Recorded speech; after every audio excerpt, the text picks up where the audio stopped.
Morning, Africa, and good morning to the rest of the world. Those of you, no matter where you are in the world, continue to search and advocate for Africa, the continent, its people, and our own perspective. Thank you so much for joining us this morning right here on Channel Africa. And thank you to the morning team who kickstarted our morning on Africa Rise and Shine. That's Asanda Beta and Peter Ndoro. It's now 7 minutes past 9 Central Africa time, and it's time for On the Move with myself, Palesa and Benjamin Moshatama, with you for the next 3 hours, giving you news, views, and entertainment from the African perspective. We're with you until 12 p.m. Central Africa time, and we are happy that you are joining us this morning on www.channelafrica.co.za, on the SABC Plus app, and on our audio bouquets, DSTV channel 802 and OpenView HD channel 628. There's lots to chat about this morning as usual, so happy Thursday on day 69 of July.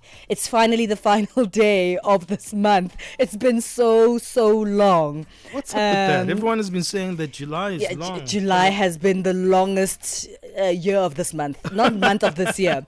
Not month of this year. It's been the longest year of this month. Yeah, I've seen people been complaining. I'm more complaining around the winter that we're experiencing in Johannesburg, South Africa. It's been a very difficult winter. But yeah, man, it's a good day anyway. It is a good day anyway, and we're going to be feeling good and enjoying our conversations today. But when was the last time you decluttered your phone? I'm not just talking about erasing the downloads that you downloaded like 5 years ago, or deleting the pictures that you took on a random day out in 2022, but also your social media. I mean, unfollowing the conversations and the people that you no longer follow, that you no longer like to listen to, the conversations that aren't really for you. And it sometimes leaves us quite messy because now we live on our phones, literally.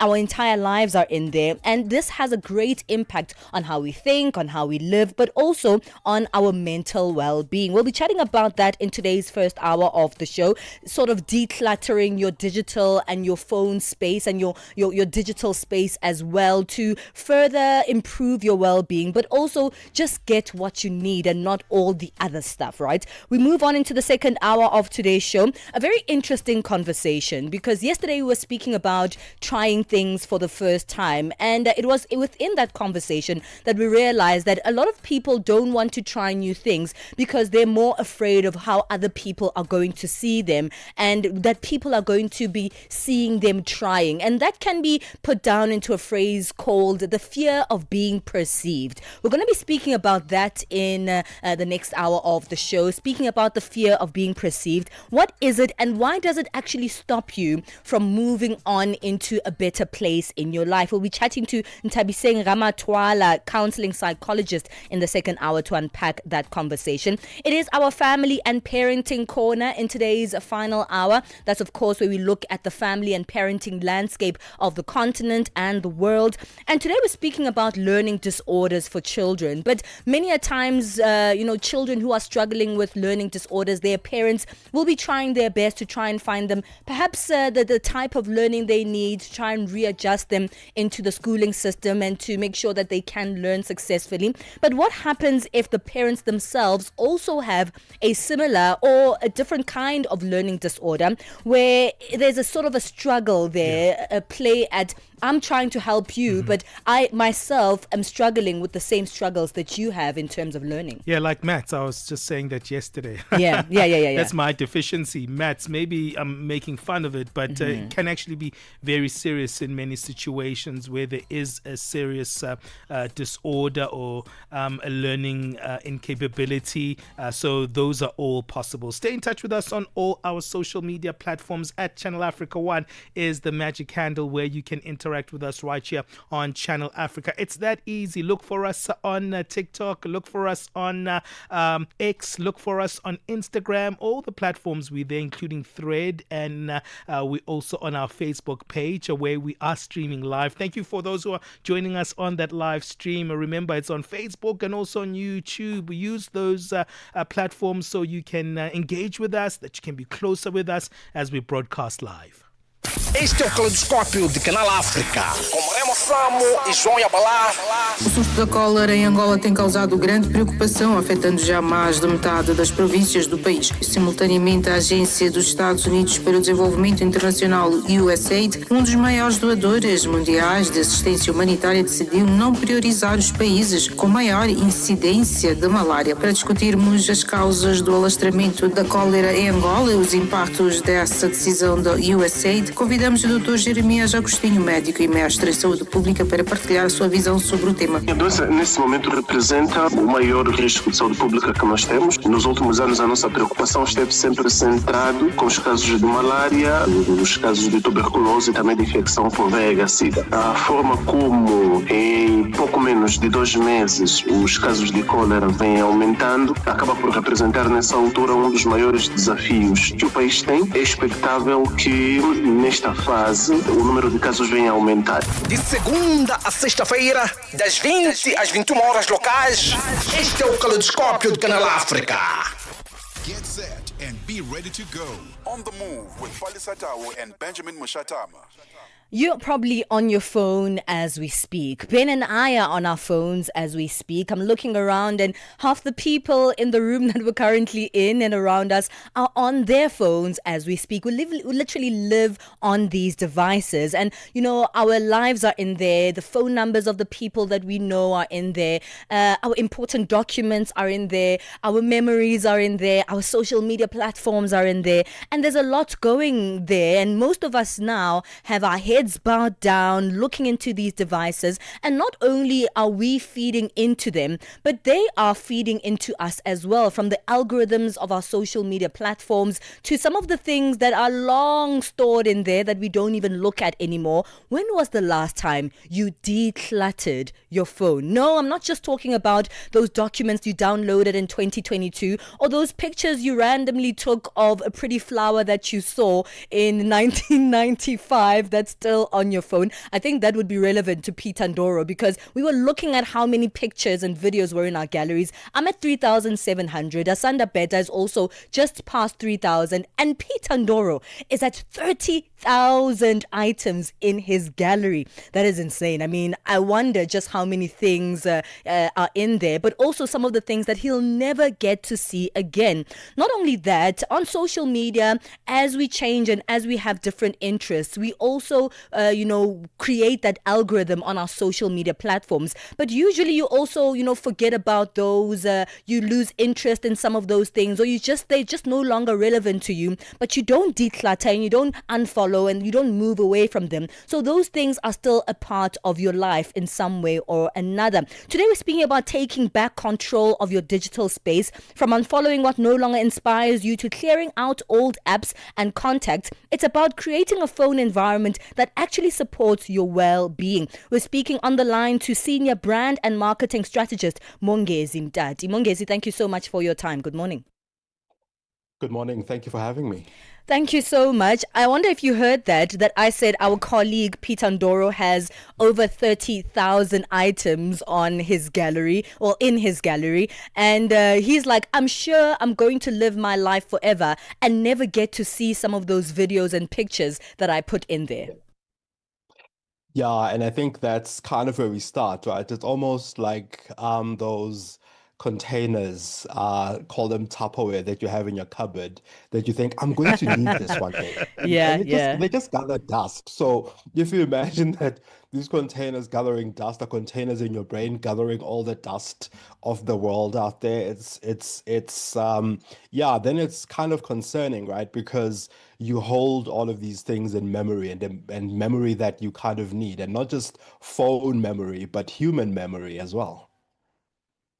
That is so true. But our devices sort of move with us through the different phases and spaces in our life, and everything that happens, from the people that we meet, and then, hey, I find you so interesting, give me your number. Maybe you guys chat for a while, and that is also gone after a while. And we never really think of going back and saying, hey, I actually don't need this person's contact anymore. I'm going to delete it. In fact, the only time we think about decluttering anything of sorts on our phone is when our phone storage is full and your phone no longer allows you to use it unless you delete something. That's so true. And I think the other part of it as well is just thinking about how these apps, these conversations make you feel. I think that's the most important thing because one of the things that comes up is, of course, mental health, and mental health is more important than anything. So if you think about the apps that you have, the memories that you have on your phone, and all of those things, do those serve you, and how do those kind of things make you feel? You see it a lot around, I suppose, electioneering or election time or voting season, when you start realizing that you are having a lot more disagreements with the people you love and cherish because your opinions on things are so different. There are apps that also ensure that you feel that way. I mean, we're talking about this the other day with other people in the industry, and I think one of the things is that these apps are designed around getting a reaction out of you, whether it's a happy one, it's a sad one, an angry one, some kind of reaction. So if your reaction is usually on the negative side, check what you consume.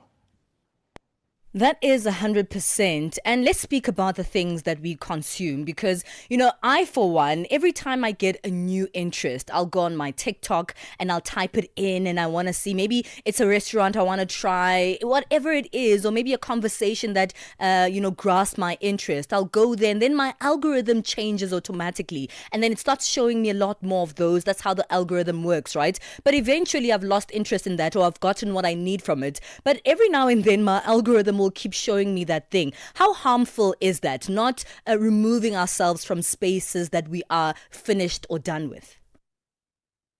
I think it can be definitely harmful, especially because in your case, you mentioned positive content that you consume. And I suppose that positive content can be empowering, that positive content can have good and positive effects on you as a person. There's also the other side, the dark side, where the content is negative. And how then does that make you react to the world around you? How then does that make you how do you become to the world around you when you consume call it positive and dark content? And in some instances, even when you consume positive content, what tends to happen is sometimes something that is opposed to what you usually consume will show up on your timeline as you death scroll, as it's called. So it's kind of does that, and it's when you consume that content that it takes you to a different space. And I think one of the things that is worth also talking about, I suppose, is app fasting. So fast even from the apps that you have, right? Like you mentioned TikTok, the same TikTok that you love, remove it from your phone for a week and see how you feel. Oh And see no. kind of replace it with because if you think about it, TikTok is on the entertainment side, but there are also apps for micro learning, right? Like you can get an app like Headlines, for example, where you can read book summaries in 15 minutes. So if there's a book that you'll never read, you've heard about it, you can read a summary of it in 15 minutes. And you know that I might not be able to read that 1,000-page book, but I've read a 15-minute summary and I get the gist of it. And 15 minutes is usually what you would spend, in the train from one part of town to the next, if you're between meetings, right? Or if in an Uber. So it's like, it then becomes these moments, these micro moments, if I could call them that, then become even more empowering for you. Well, let's take a break, Mongezi. I mean, I'm not happy. I am obsessed with TikTok. I'm always on that app, and everyone here knows that. So if I have to move myself from TikTok, it could be good for me. But of course, it is quite a hard thing to do, to move yourself from things that are now a daily part of your life. But we'll continue speaking about this decluttering process and its benefits as well. But also, where do we start? It's 20 minutes past 9 Central Africa time. We'll continue speaking to Mongezi Mtati after this break. The Upside, your afternoons just got even better. Bantu Biko Street by Simpiwe Dana. Ndi ready. Simpiwe, 20 years in song. So what emotions come up when you hear that, hey, you've been doing this for 20 years now? It almost feels like no time has passed, eh? I just, I know obviously time has passed, but I don't feel it. Even about my age, I'm 45. I always get shocked when I think, oh my God, in 5 years' time, I'll be 50. Because for me as an artist, it's almost like when it comes to certain things, time stands still. And as a result, you find that a lot of artists are very childlike, which, helps them to always have a fresh approach to issues.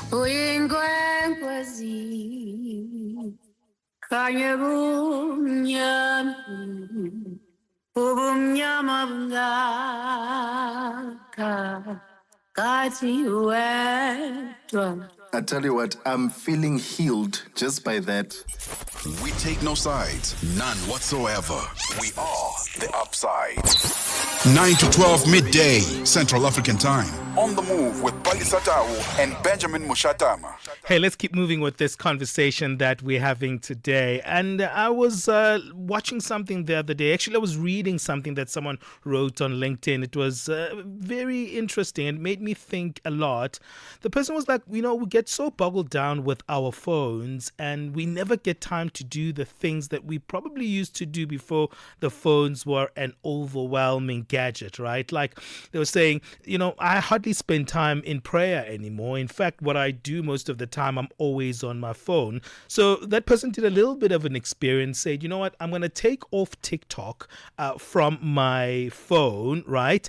And every time I think about TikTok and go on my phone and I don't find it there, I'm going to spend a little bit of time in prayer because that means I do have time for prayer, right? What do you guys have against TikTok though? Like, I'm not. Why use another app, guys? It is time consuming, and you can stay there for hours and hours and hours the whole day. And if you collate the different minutes that you're there in different parts of the day, it makes up a lot of time.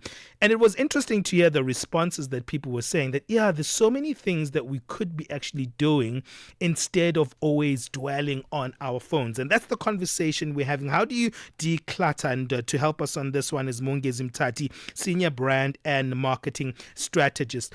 The thing is, we can't remember, right, how things used to be before the phone was here. But Mongezi, time is our biggest asset and we lose it through our devices. And that's the big thing that we underrate, that time is equivalent to the weight and the phone's ability to actually distract you from what you're supposed to be doing. But more essentially, also the app creators are trying to absorb your time.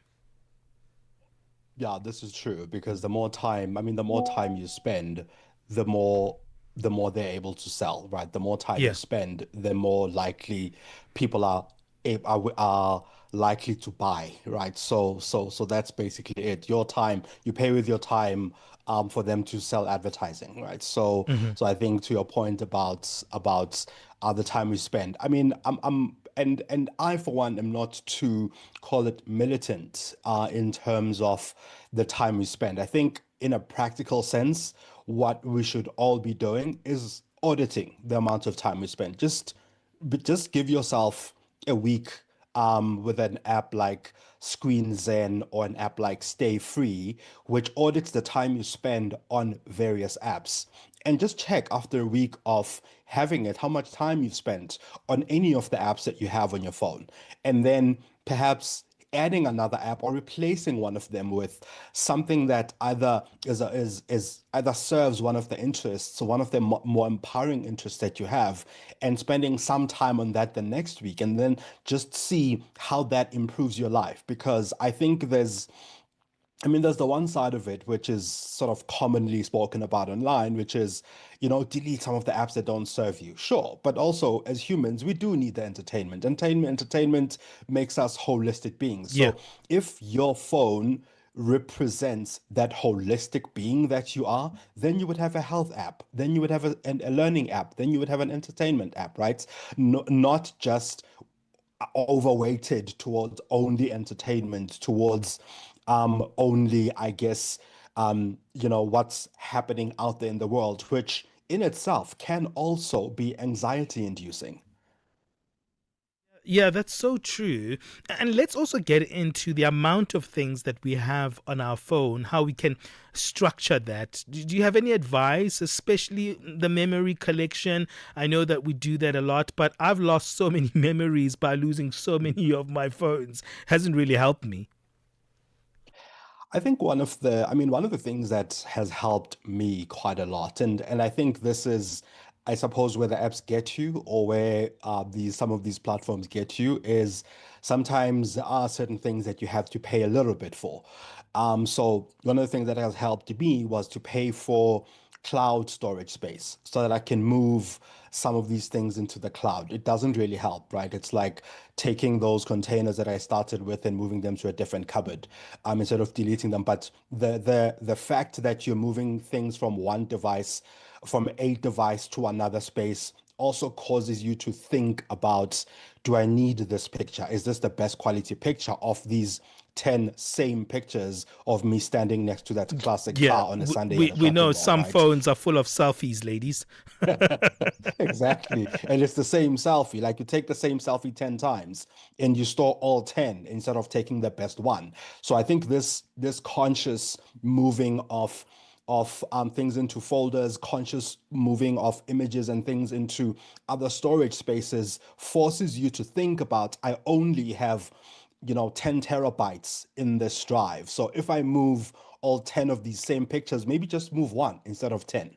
I mean, I've just recently had a kid, and my kid has just started walking. And as you know, all parents will take videos of their kid all day, every day. But do I need all the videos? And I think this is, I guess, the tough decisions that we have to make. But also, if you go into your space and check the apps that you have, then you start realizing how much of them you are not using. Then you start realizing, when last I used that running app, maybe I should be outside running. So then it then comes back to this holistic usage of these apps. Yeah, let's wrap it up. We only have a minute left. What would you say would be the key of adding even new material? Do you think we should start thinking a little bit more, or we should be random as we are and just natural with our phones, but start thinking about how to keep things neat in that phone? Yeah, so I think definitely look at your screen layouts. What are some of the first things that you see? Are those first things that you see empowering? Secondly, think about the first app that you open in the morning and the last one that you open in the evening. Which ones are those? And what happens when you don't start with those? Consider perhaps looking at getting a micro learning app, so that these micro moments, this 2 minutes here, 5 minutes there, you can use to learn a new skill Yeah. or empower yourself with a different skill. Then you start changing your life and changing your relationship with your devices. I love that. I love that micro learning app where you can just be using it for something that's empowering you. That's great advice there. Mongezi, thank you for joining us. Thank you for having me. That's Mongezi Mtati, Senior Brand and Marketing Strategist, helping us unpack that clutter that we have on our phones. It can wear us down. In fact, even the amount of time we're on the phones. Do you struggle with that? Are you someone who's always on their phone? Are you a TikToker? And maybe you're not really on your phone, but you download a whole lot of things on your phone. You've got so many contacts that you don't really revisit anymore, and you're struggling to really clean that space up. Let us know on our WhatsApp number, +2763 406 9126. Let's move on right now and get our latest sports. Sports on Channel Africa. The African perspective.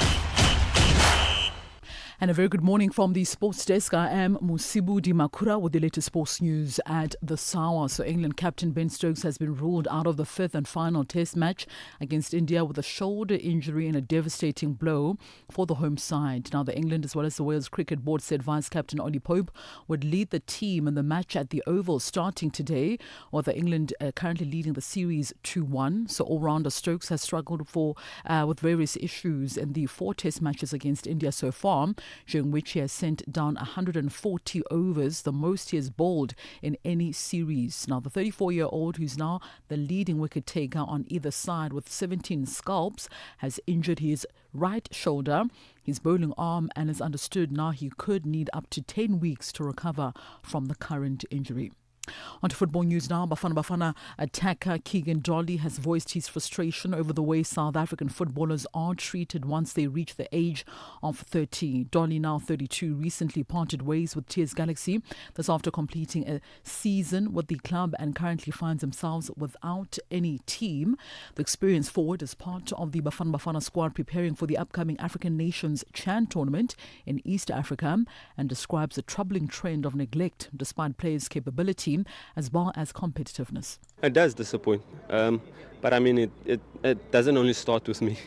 There's been a lot of players in the past as well that left teams because they just over 30 and struggle to find clubs and actually forced to retire because it's a bit difficult when you're that age, but hopefully they can still see that we can still offer a lot, for a lot of the clubs. And now, the former Kaizer Chiefs as well as Mamelodi Sundowns stars among a group of seasoned professionals sidelined despite their wealth of experience and proven skill on the pitch. Now, some clubs are also opting for younger talent due to their lower salary expectations. And Dolly, who was recently on trial at Siwelele FC, says he won't give up just yet. I think it's just to show the desire on the field, still to show your hard work and your intentions. I think talking alone won't help, but proving that you can still compete and still be the role model for the youngsters, being a part of a club. So yeah, it's just for me to still keep working hard and aspire the other youngsters. On to athletics news now. Athletes who want to compete in the female category for world ranking competitions from September will have to take one-time gene test. That's according to the body World Athletics.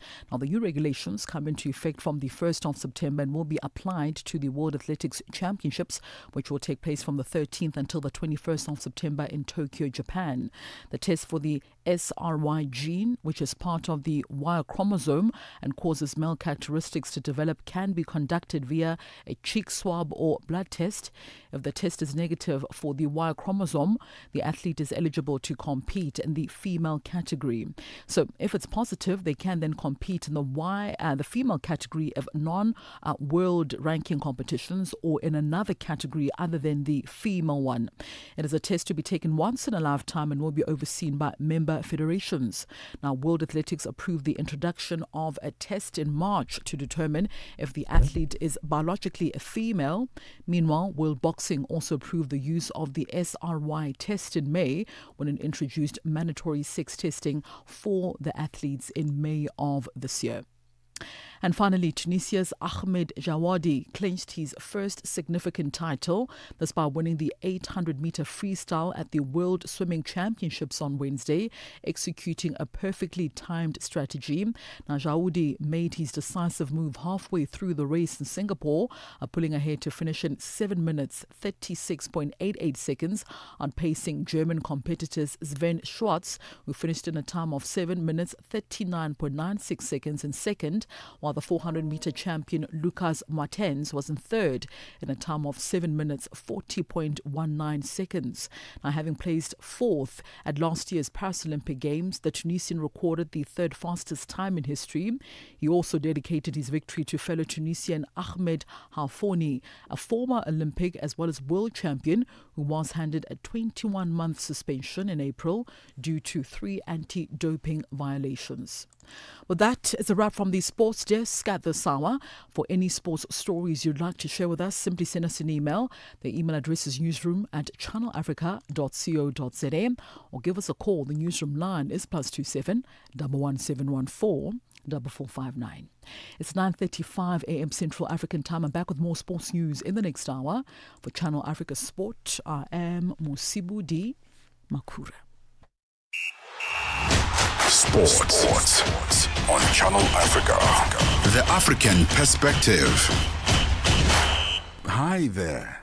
Do you want to elevate your business and give it a voice in South Africa and Africa as a whole?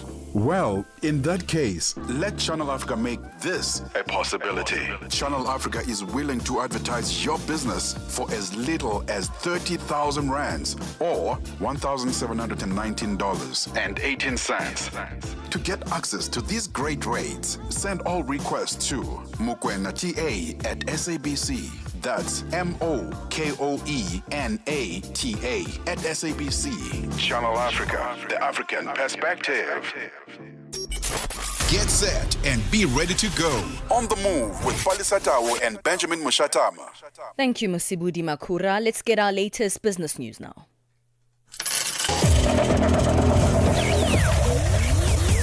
Business news on Channel Africa.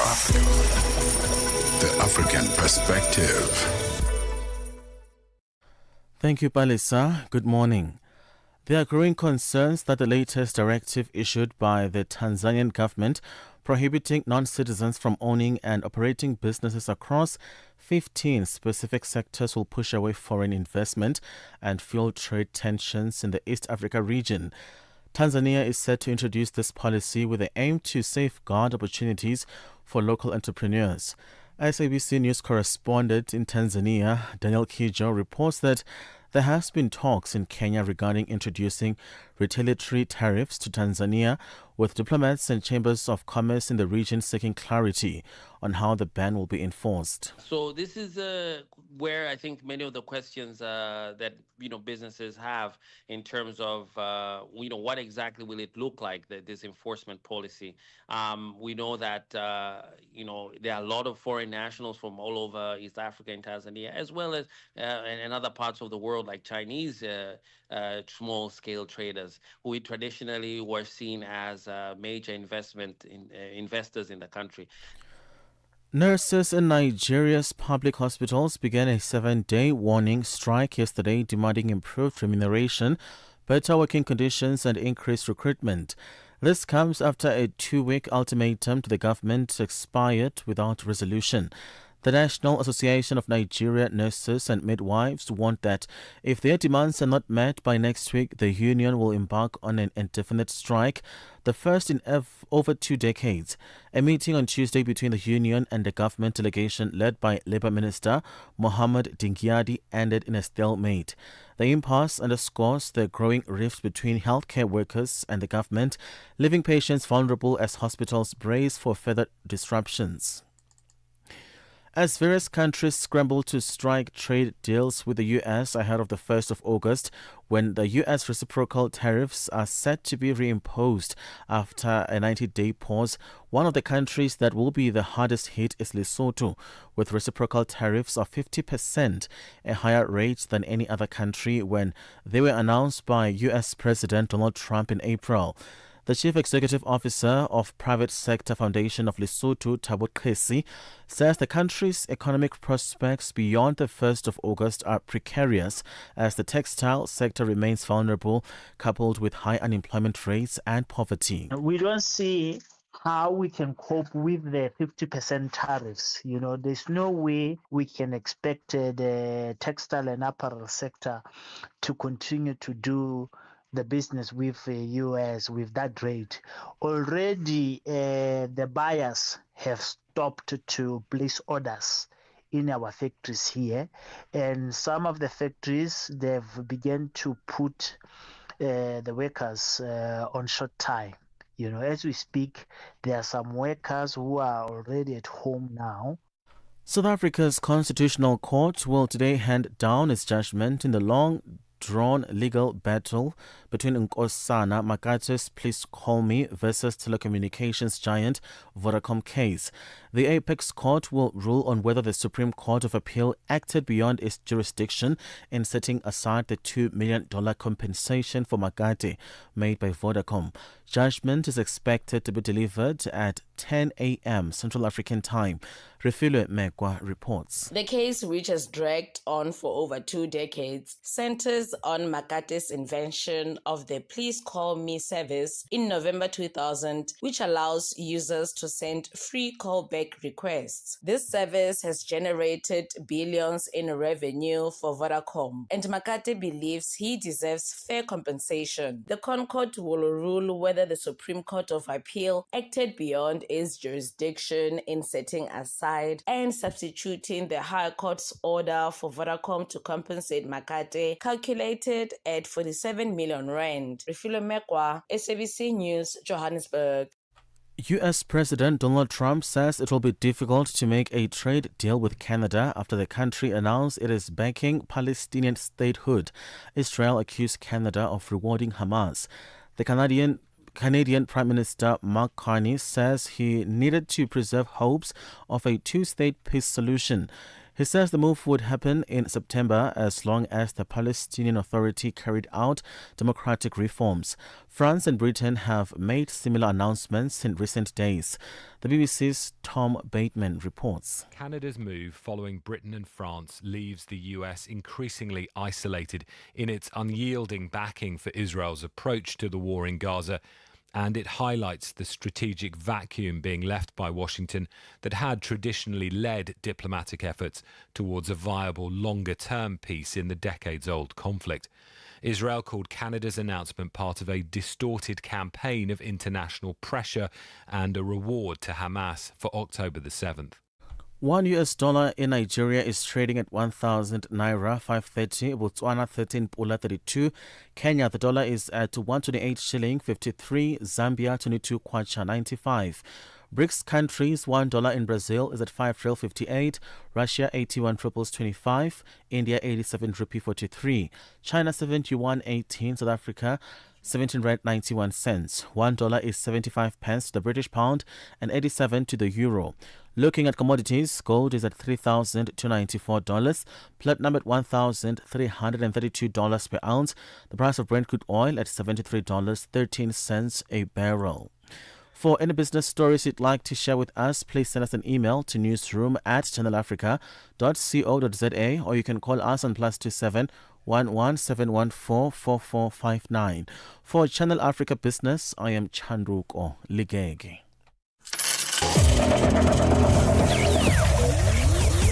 Business news on Channel Africa. The African perspective.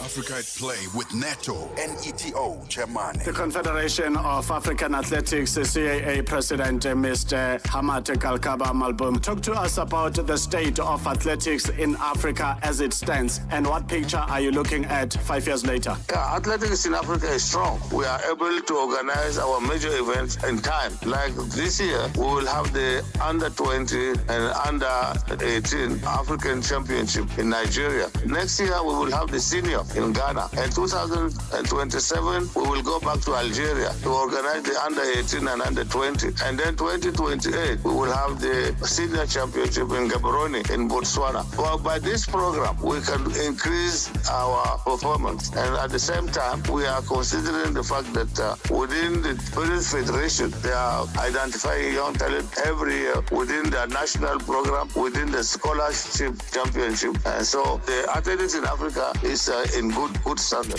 Live every Saturday and Sunday from 2 to 5 p.m. Central African Time. SABC Sport brings you Chasing the Sun, a powerful 5-part documentary series about the Springboks, telling the rousing tale of their path to redemption and ultimate World Cup glory in 2019. Starting 13 July at 7:30 p.m. Central Africa Time on SABC2, tune in every Sunday for the highs, the heartache and the heroics that made rugby history. Stream each chapter on SABC Plus, anytime, anywhere, no subscription needed. Don't miss Chasing the Sun, the Sunday at 7:30 p.m. Central Africa Time on SABC2. Be there when history shines. Step into the heart of the day on the move with Palesa and Benjamin. My money, my body, now your own. It's over, yo, body.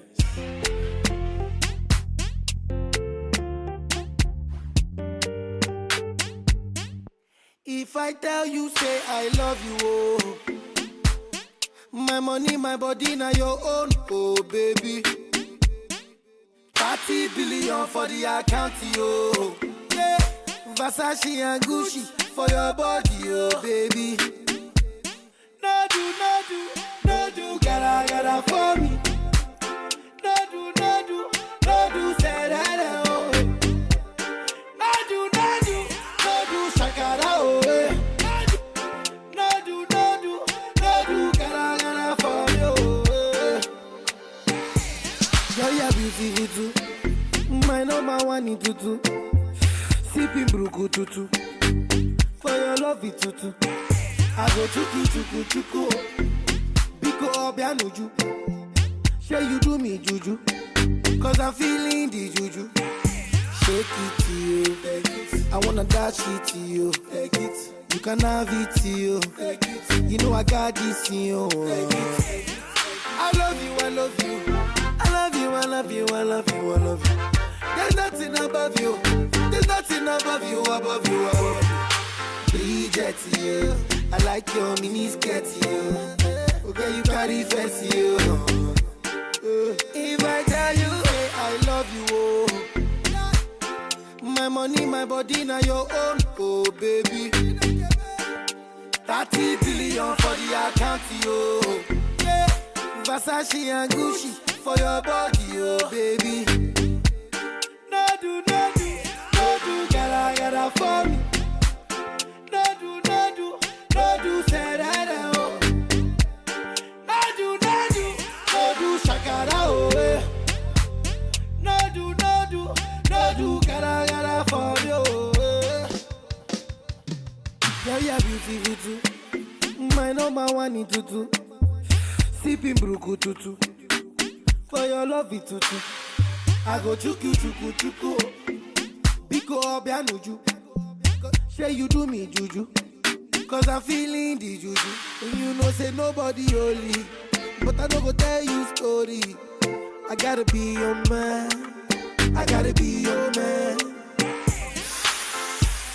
Let me talk to you. Say a few things. Girl, I'm feeling you. But it's up to you. Say you know what that is. I love you. There's nothing above you. Bridget, you. I like your mini skirt, you. Okay, you carry fancy, you. If I tell you, say I love you, oh. My money, my body, now your own, oh baby. 30 billion for the account, yo. Yeah. Versace and Gucci for your body, oh baby. It's Davido. This is an oldie but a goodie. This one is titled If, right here on Channel Africa, giving you the African perspective. Have you decluttered your phone? And you know what? We're having this conversation about really decluttering, not just your phone, but your social media as well. And when was the last time you actually deep dived into your phone to look at some of the things you don't need anymore? And this is not just for space, but we're talking about not making space in your phone, making space in your mind for other things. That's the difficult part, isn't it? The thing that I struggle with is deleting the downloaded videos so I can share to other people. And those ones are the tricky ones to delete because you also kind of hold on to them. Because if you've seen something on TikTok, you want to share it to someone, so you download it quickly and then you send it and then you forget to delete it from your phone. Yeah, and when it comes to, those videos, the gallery itself, what about the screenshots? Like, the screenshots. When was the last time you deleted screenshots from your phone? Because you see something and you're like, screenshot, you want to send it to someone or you want to keep it for later. But you yourself don't ever come back to the screenshot because you even forgot why you saved it in the first place. Yeah, it's recently that I found out on WhatsApp that I can actually stop downloading things that people send me on my phone. It can automatically, things can automatically go onto your gallery. Yes. And I'm like, why are all these things in my gallery? They're supposed supposed to stay in WhatsApp. In the WhatsApp, yeah. And someone told me, like, no, you need to set it up so it stays in your WhatsApp. So yeah, also the settings, Yeah. right? We don't actually go and look at our settings often enough to see if we're getting exactly what we want from our app. So we're going to chat a little bit more about that. It's 9:50 Central Africa time. Ahoy, matey! Captain here to help, right, boys? Set sail with us on a digital voyage like no other. Channel Africa has a treasure trove of awesomeness. That is our website and social media pages. Tell me, why are you here? We want you to be part of our adventure. The winds are changing, Captain. And this time... Imagine a world where curiosity knows no bounds, where entertainment meets enlightenment, and where every click leads to the African perspective. Visit us on our website, www.channelafrica.co.za, or follow us on Instagram or on X at Channel Africa One. Go on, like us on Facebook at Channel Africa One. So, spread the word. Tell a friend that Channel Africa's online variety is what they need on the web. Channel Africa, the African perspective. No fairy tales, just the facts and the music you love on Channel Africa. Oh yeah, bust down, bizarre, now. I'm a logo down.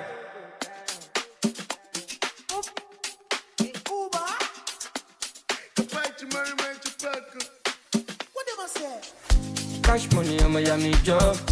Young Soki, I'm a no day dog. Kali push you to the ball. Past my team, my jet on. Sometimes me, I pray to the Lord. That will be done in my life with the door. Many things I know fit up. Money fits me, I don't wanna be poor. I'm a yummy, I know me. When you go by, the back of my body like scooty. I just don't pay for me, sending my mom, I'm saburi. Boxing, you shit like me. Baby, go right. Adura, oh yeah, bust down, bizarre, I'm a logo down. Adura, oh yeah, bust down, bizarre, I'm a logo down. I'm a logo down. I want to take care of your Ghana. If you no be Messiah, báwo ni mo ṣe máa gbé $500 million sáyà? Mi ò gara, mi ò kana, nǹkan tójú mi rí tójú ẹ bá rí olè máa yá. Inú bí mo ní àpòmáká, ó fẹ́ kí mi mọ́ra ẹ máa ó bàrà ó bouncer. Irú blessing kò ń ṣe fọ́mọ ọ̀lẹ. Bàbá ti bá mi pé wọ́n yọgò sẹ́mo yọbẹ̀. Ṣé ló bùgà tẹ́lẹ̀ ní sí ó ń tọrọ ọ̀kẹ́? Once beaten, twice shy, ọlọ́pọ̀lọ́ lọ́dẹ̀. Say if you choose that drug, I go take you overdose. Kòwé ẹja burata, kì máa rogun loan. Pampe, agent, loan dem my zone. Na credit alert, I want to see for my phone. Adura agba, oh yeah, bust down, bizarre, I'm a logo down. Adura agba, oh yeah, bust down, bizarre, I'm a logo down. When you white them fuck, we like me padà be like this. Waluto ni Olúwa ló ń balẹ̀ ṣe. Ọmọ wèrè Olúwa ló ń ṣọ́. Agbégbá orin wọn ní kí la fẹ́ kọ́. Wọ́n ní pé lójọ́ tá mi mú padà di celeb. Àwọn wèrè wọ́n ní mo lọ sẹ̀lẹ̀. Ikú padà ẹ̀ tí mo ti yẹ̀ jẹ́. Gbọ́mọ wọnú parí, kálọ́jà ìṣẹ̀ ń jẹ́. Èmi láì mi ọlọ́pàá mi ò lè sẹ́ńpẹ́ o. Nínú pàṣẹ mo máa jẹ́ bẹ́ẹ̀. Kẹlẹ́tẹ́ kò mọ̀ bẹ́ẹ̀ jẹ́ o. Kọ́rẹ́ rí má padà dọ̀rọ̀ lẹ́bẹ̀. Ẹsẹ̀ inú sínú ibà ìbò. Mo kàn tí kò sí wọn mo sí ní pé kí n kárí go. Fún wọn ní gbẹ̀rí tó dùn. Gbẹ̀rí tó dùn pé ní káìkọ́ àtẹ̀bá ìbò. Àdúrà àgbà owó yẹn àwà. Bust down, bizarre, àwà. I'm a logo down. Adura agba, oh yeah, bust down, bizarre, I'm a logo down. Focus. Hey, we love that one. It makes us buzz and look forward to Friday, which is tomorrow.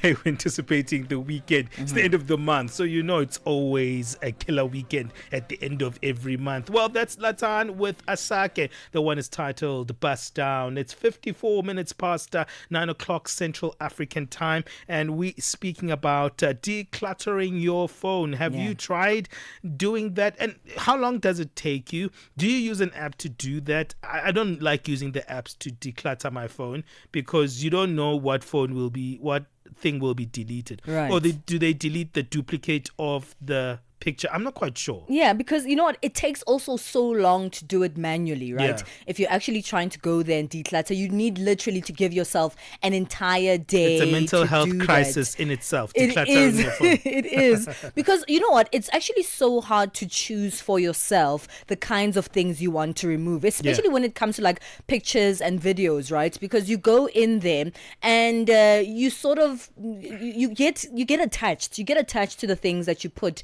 in there, and you go there and you're like, yeah, I might still need this in the future, right? Yeah. And then the truth is you'll never need it. You'll never go there and look for it. So if you use an app, it's hard because you're like, I don't know, what if they delete the videos that I like? But even if they do that, it's okay because you are never going to look at those videos it is again, not Benji. okay. There are It's some okay. videos of my son that I do not want deleted at all.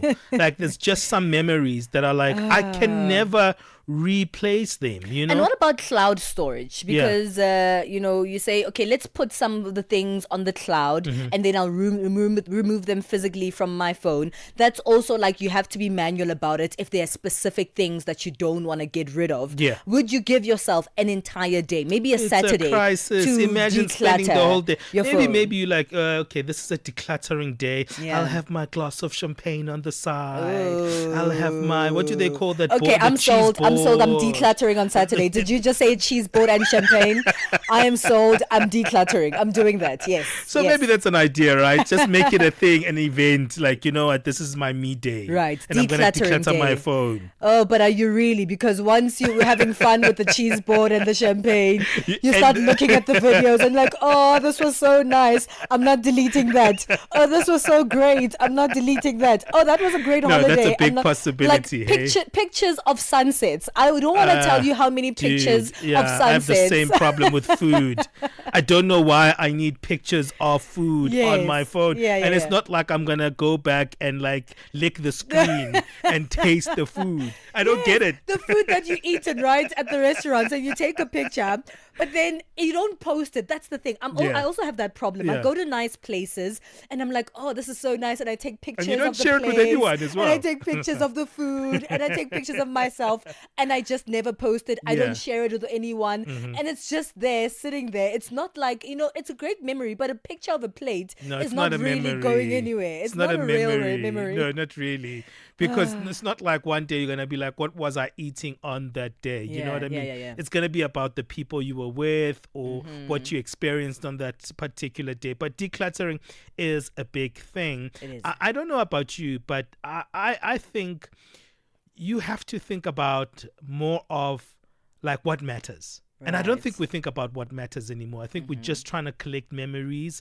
And even the memories that we collect for clout on social media and all of that, is it really meaningful for us? Does it really, really, really matter as well? Does it matter? And I think a lot of us have lost that sense, right? Because we're so overstimulated by a lot of things, overstimulated within our phones, overstimulated on social media.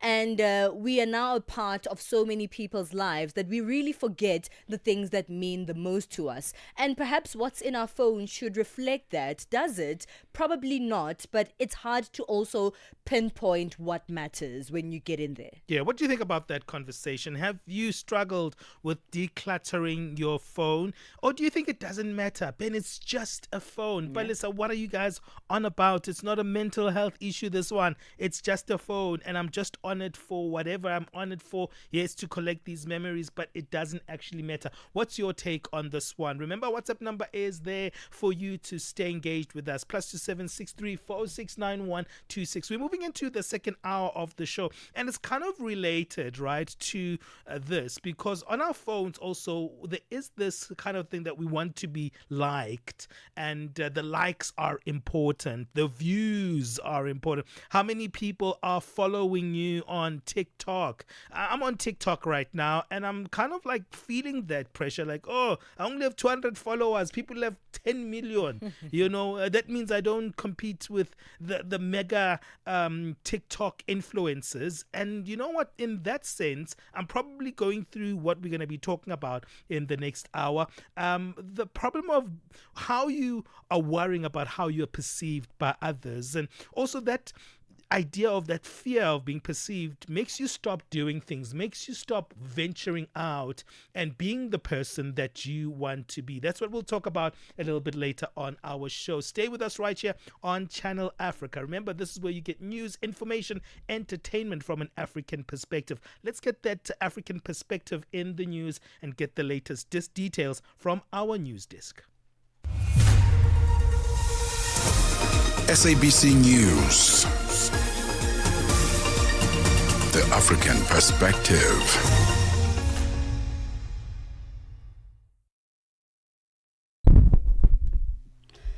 A look at your top stories this hour. Doctors Without Borders sounds the alarm over a sharp rise in sexual violence in the Eastern DRC, and Ukraine to vote on a bill to restore the independence of two key anti-corruption agencies.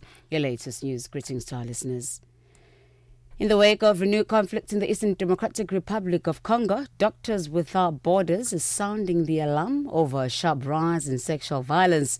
Since the M23 AFC forces took control of Goma in January 2025, the MSF has recorded a surge in cases, treating nearly 10,000 survivors in just 4 months.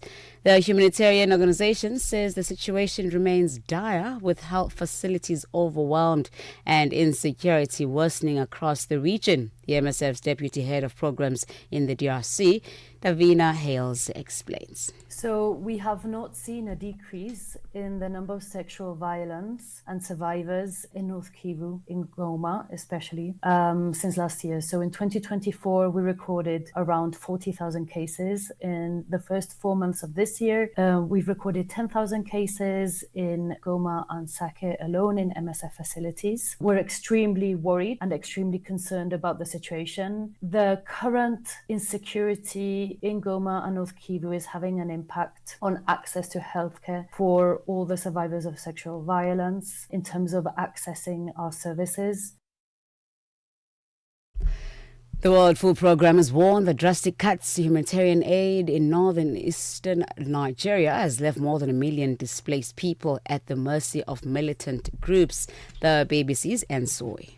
They are mostly farmers who fled from militants, abandoning their farms and homes. The World Food Programme says it has run out of money to feed them. Malnutrition rates are already soaring. The medical charity MSF says more than 600 children have died from it this year in the region. The biggest donor, the US, is urging other nations to step up. The Nigerian government has set up a board to battle malnutrition, but it's not clear if it can fill the gap.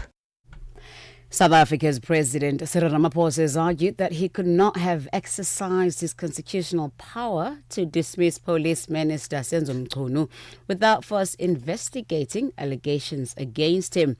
Ramaphosa was responding in the urgent application lodged by the former President Jacob Zuma and the Umkhonto Sizwe Party in the Constitutional Court.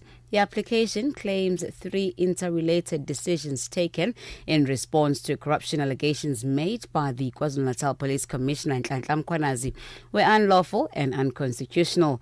Ramaphosa placed Mchunu on special leave, appointed the Professor Feroz Chalia to act in his position, and established a Judicial Commission of Inquiry. Counsel for President Ramaphosa, Advocate Khongwako Maneche, explains.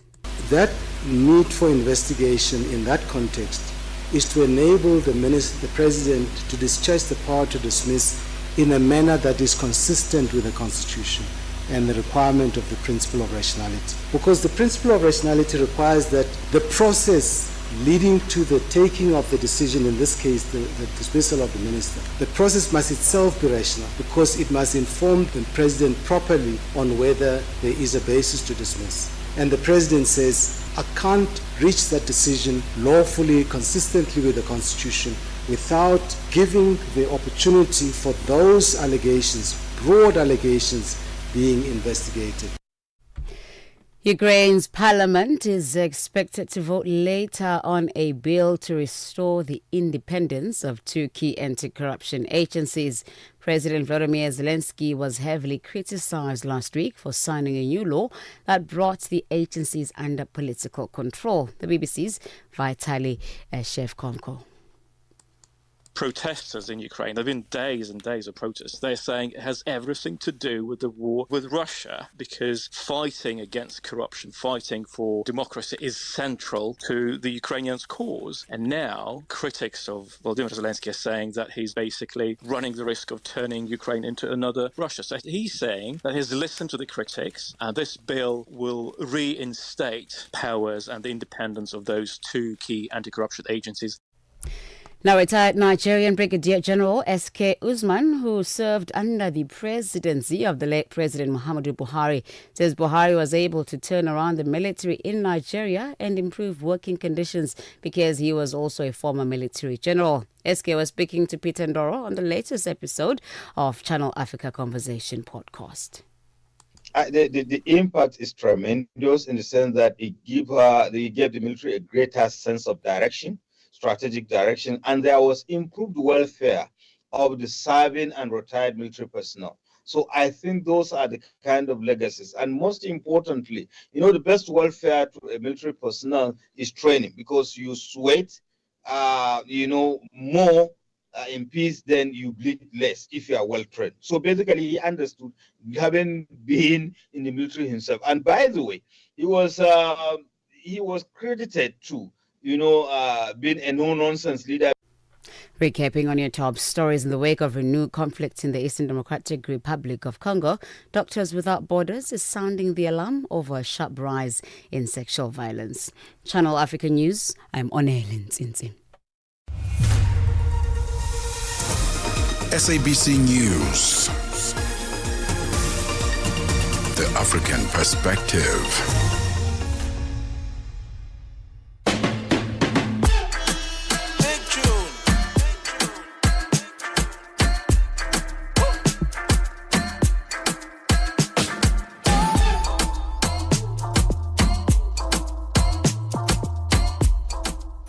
7 minutes past 10 o'clock Central African time. You are listening to us right here on Channel Africa. You are listening to On the Move with myself, Benjamin Moshatama, and Palesa. Hey, those people who like saying, I don't care. I don't care. I really don't care what they think about me. It's usually the people that do care what people think about them. I've noticed people who say that, they'll continue to tell you what that other person did to them and say it about them. When they start with that prelude, I don't care what people think about me. Of course you care. Of course you care. And we do care, and it's okay for us to care what people think about us, right? It's normal that we do care. We live in communities, we live in contexts where we engage with other people. Where it's a problem where it's like it cripples you. It stops you from doing the things that you actually have to do in the world to flourish, to be your best self, to walk into the world and say, you know what, I belong here. This is a place where I can be whatever I want to be. But that's sometimes halted. Most of the time it's halted by your perception of how other people see you. How they perceive you can actually be a way that says, you know what, let me not even try. Let me not even start. Because what if I fail? And if that failure happens, what are these people going to say about me? And I actually believe that failure is actually a big, big myth. It's like something that doesn't actually exist. It's just a perception.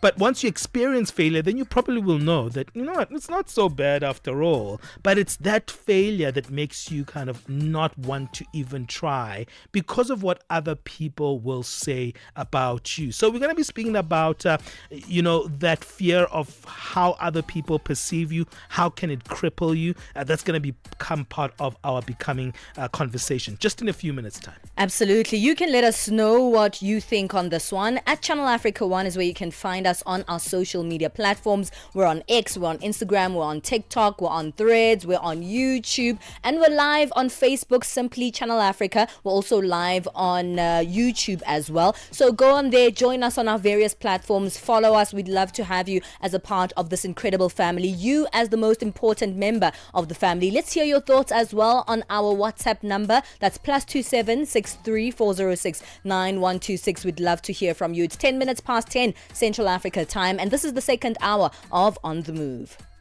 Africa, voici Abedi. Oui, c'est moi. Abedi est un passionné de musique dans l'âme. Il a un goût pour toutes sortes de musique et passe ses journées à écouter Channel Africa. J'aime beaucoup la musique africaine. Ok.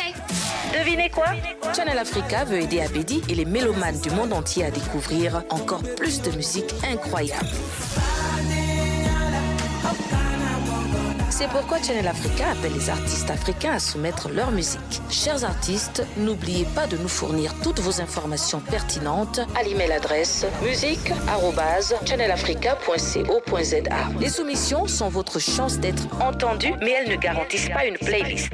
Toutes les soumissions seront soigneusement examinées pour voir si elles répondent aux exigences de notre station. Channel Africa, la perspective africaine.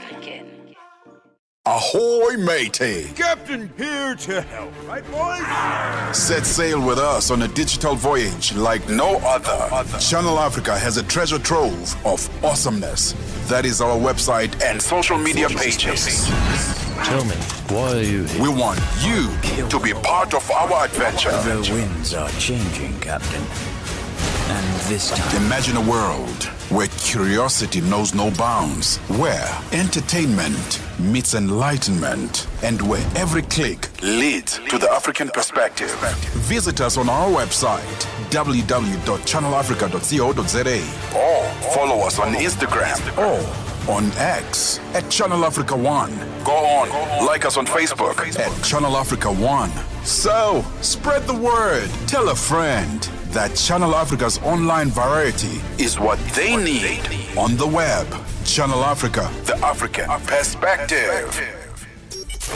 Get set and be ready to go. On the move with Palesa and Benjamin Moshatama. We're all becoming, it's either one way or the other way. It's either you're becoming a better person or you're not becoming such a great person. It does happen. Some of us are walking in alleys that we're supposed not to be walking. Some of us are actually getting into habits that we shouldn't be getting into. And that's why we do the becoming thing, because becoming is an everyday reality. Every day you wake up, you are going to become. So it's becoming feature time right now, where we're going to be speaking about the fear of being perceived. I know it's unsettling to be watched, to be judged, to be having people forming opinions about how we act, how we look, how we speak, or even exist. And it should matter because we live in a context with others. For some, it's a quiet discomfort that can be paralyzing, and it can form a deep anxiety, not just for the fear of being seen and perceived, known, interpreted, judged, misunderstood. It's a fear that can actually alter where you actually go in life. You won't try things. When you walk into a room, your voice is muted, not only by others, but by yourself. It's and you're also obsessed because you second guess your every move because of this fear of being perceived. We're going to be unpacking this with Nthabiseng Ramotwala, a counseling psychologist who helps us in today's Becoming. Nthabiseng, welcome on the show. Nthabiseng, are you there? Can you hear me? Yes, now I can hear you. How are you, Nthabiseng? I'm good, and how are you? Thank you. I'm fantastic. You sound very clear. Let's start from a generic perspective, right? Because it does matter what people think of us. It does matter what people even say about us, right? We should care about it. There's nothing wrong with that. Yes. You know what? Because we grow in a social environment, so we become social beings. So everything that happens around us has an influence on us and the way we think about ourselves and the way we think about what other people think about ourselves. So it is a normal thing to worry about what people will say about you, or will think about you, or will perceive of you. Yeah, because we're also trying to create a perception of ourselves.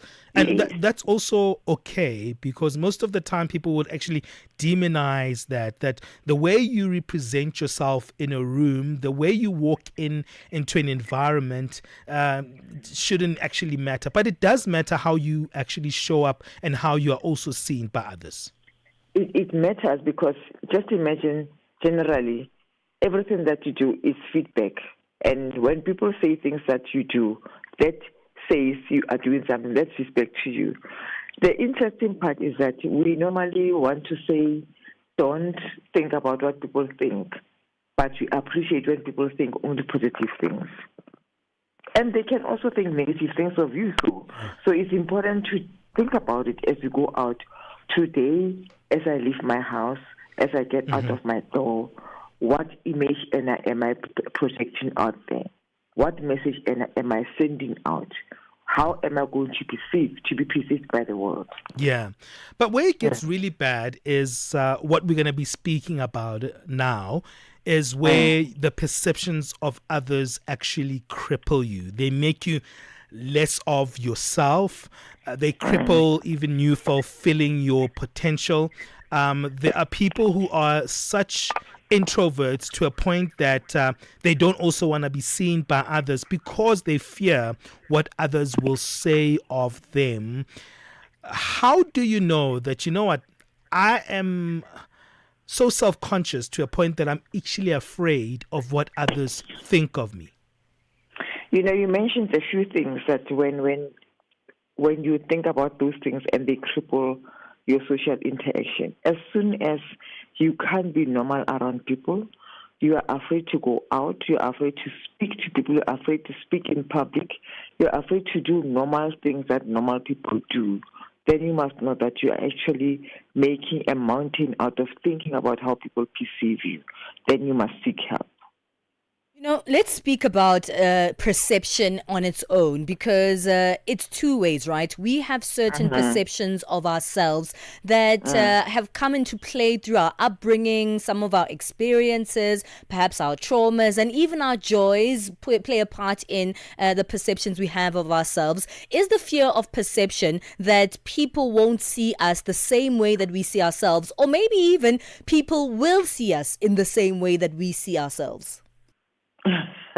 Yeah, I like the second one, that people will see you the way you see yourself, and probably you are seeing yourself negatively, and you think people actually realize that. Yes, we are generally afraid of how we are perceived because before people know you, they use perception. They are speculating in terms of who they think you are until they get to interact with you and get to know the real person. So that first perception about you becomes the point where you are going to be worried about what message are you projecting out there. And if you are a person who is also pretentious, you are also going to be worried about what they think about you and whether they believe the perception that you are taking out, or they know exactly who you are in relation to the perception that you are trying to give them. And yes, you will be worried about both. And what is important is you need to stay authentic and real to yourself so that you know that whatever people think is aligned to what you think about yourself. And therefore, it goes back to saying, what are you doing every day as a person? What is the brand that you are setting? Are you working towards a good brand? So that when people start thinking negatively about your brand, you know it is your responsibility. You are accountable for that. So no one is responsible for anyone's image but yourself. The only thing that you feel bad about is when they think what is not right about what you know about yourself. Yeah, that's so powerful that you say that. And that makes me wonder if the fear of how others perceive you is not the problem of others, but it actually is your problem that you're projecting into the world. That's what you are saying. What you are projecting into the world is what people will receive. Unfortunately, we are living in the world of social media, and people always lie about what they do and who they are, and they send a message that says, think about me in this way. And they know as soon as they get into their houses, into their cars, they're completely different people. And that's why depression and anxiety is on the rise, because people are not aligned. They themselves are not aligned with the messages that they are putting across. So it's a misalignment of who you are and what you are telling people who you are. All right, we're going to go. That's where the problem is. Yeah, absolutely. Okay, we're going to go to a break. Ntabiseng, stay there on the line. We're speaking to Ntabiseng Ramotwala, who is a counseling psychologist. What stirred this conversation was a video that we saw, Ntabiseng, on social media. It was actually trending, where a professor was speaking about the students that that particular professor is teaching on a daily basis. And what the professor was saying is that what he sees with the students is that they don't try anything anymore. They don't even try to venture into new things because of the fact that they have a fear of, if they try, then what if they fail? And even if they fail, what are the perceptions of others going to be? But also they don't try because they have this deficit of experiencing the experience in itself. So I'd rather give a perception of me having this ability to do something than actually doing it.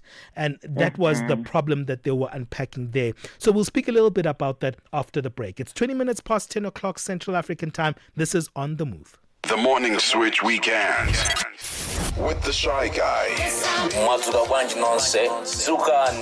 The Shy Guy, a Morning Switch.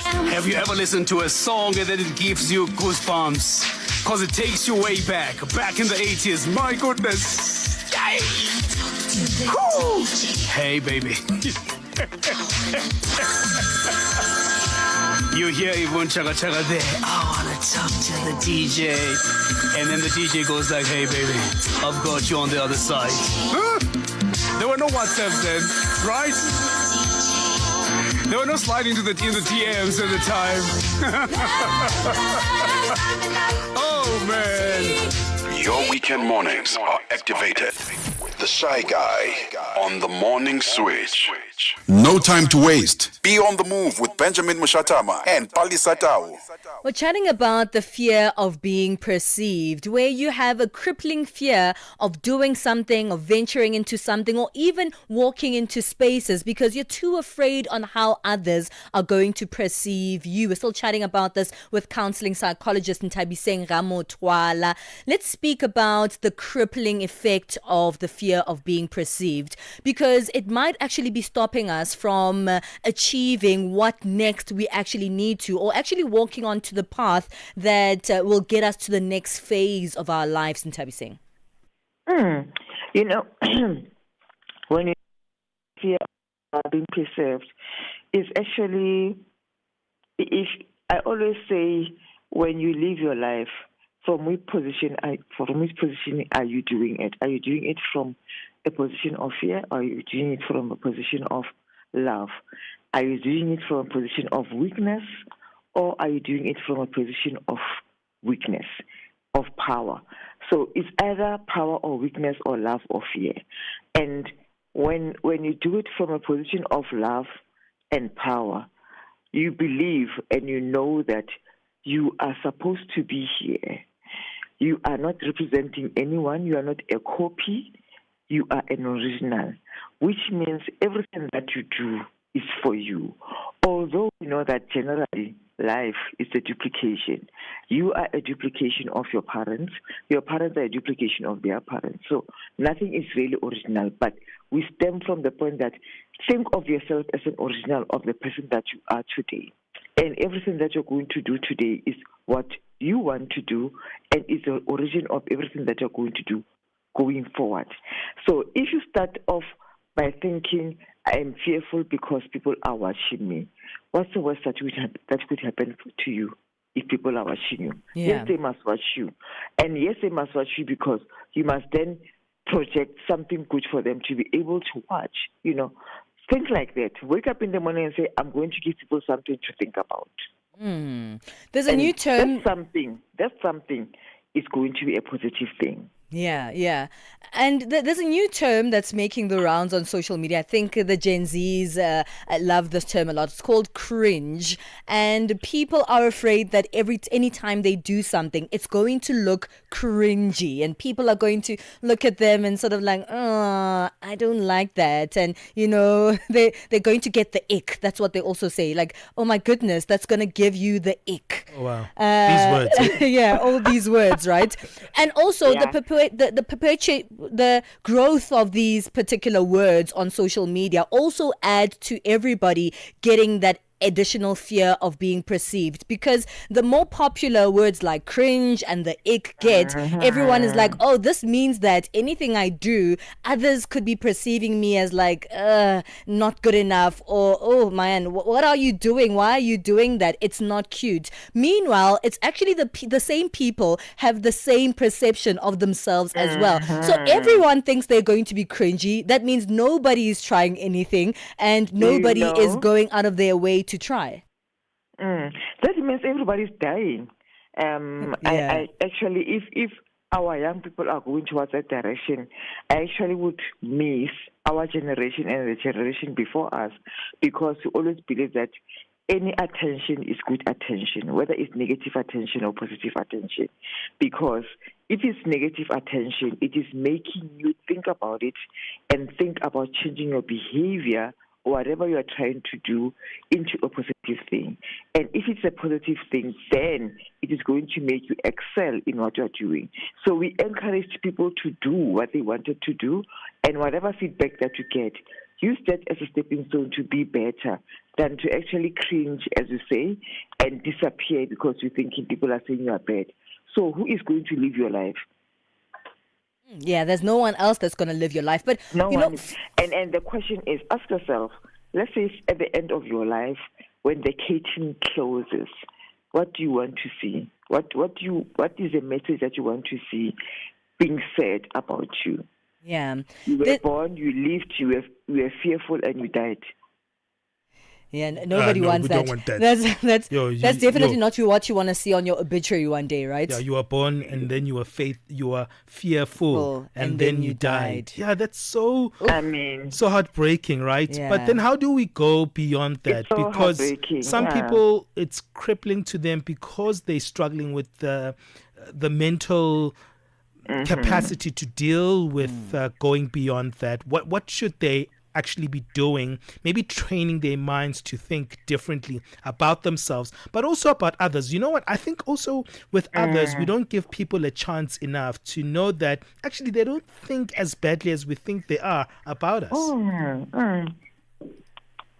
The one thing that I normally discourage young people to do is to speculate and to assume, unless if you are doing a research.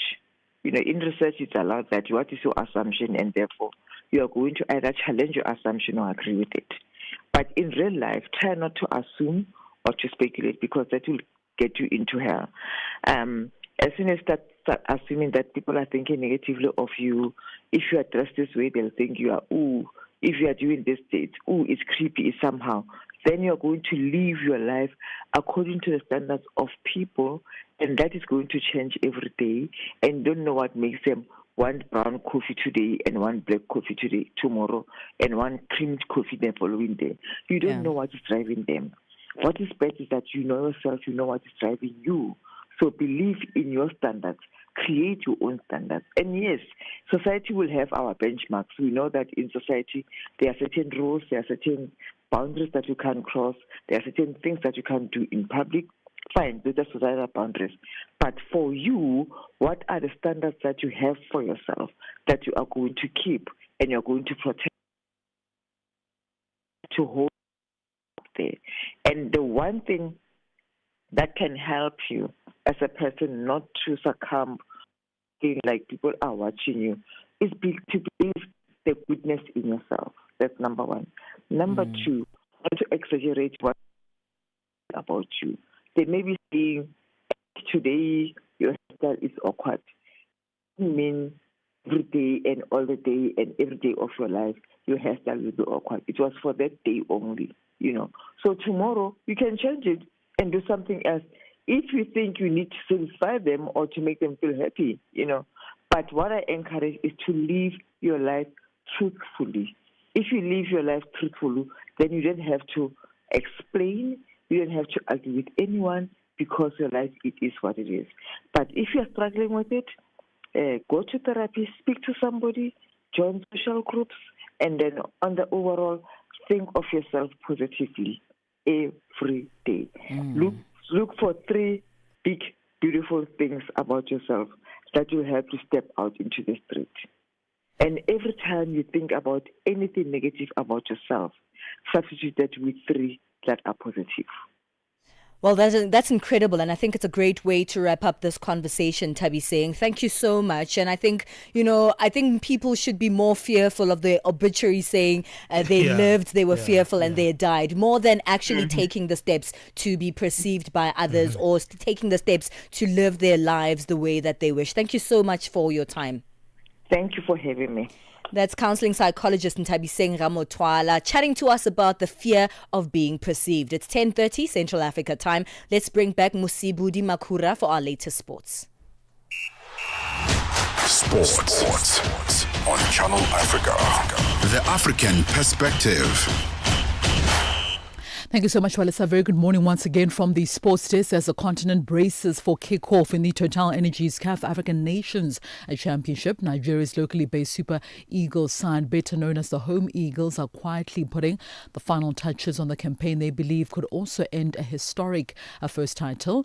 In Zanzibar, far from the spotlight, Eric Chele's men have been honing a style built on discipline, collective spirit, as well as a hunger to rewrite Nigeria's Chan story. So drawn in Group D alongside defending champions Senegal, Congo as well as Sudan, Nigeria face a daunting test. But from the inside of the camp, a quiet confidence is emerging after a goalless draw in a warm-up game against Zanzibar. Austin reflected on the squad's preparations as well as his own growth under the head coach Chele. Now, Chele, appointed to replace the coach who qualified the team for this competition, has wasted no time in making his mark. Known for his calm approach as well as his tactical clarity, the Franco-Millennian coach has empowered players like Austin to grow in confidence as well as understanding. Back home now, Bafana attacker Keegan Dolly has voiced his frustration over the way South African footballers are treated once they reach the age of 13. So Dolly, now 32 years of age, recently parted ways with TS Galaxy. This after completing a season with the club and currently finds himself without a team at the moment. The experienced forward is part of the Bafana squad preparing for the upcoming African Nations Chan tournament in East Africa and describes a troubling trend of neglect despite the players' capabilities as well as competitiveness. It does disappoint, but I mean it doesn't only start with me. There's been a lot of players in the past as well that left teams because they just over 30 and struggle to find clubs and actually forced to retire because it's a bit difficult when you're that age, but hopefully they can still see that we can still offer a lot, for a lot of the clubs. And now, the former Kaizer Chiefs as well as Mamelodi Sundowns star is among a growing group of seasoned professionals sidelined despite their wealth of experience as well as proven skill on the pitch. Now, some clubs are also opting for younger talent due to a lower salary expectation. And Dolly, who recently was a trial at Siwelele FC, says he won't give up just yet. I think it's just to show the desire on the field, so to show your hard work and your intentions.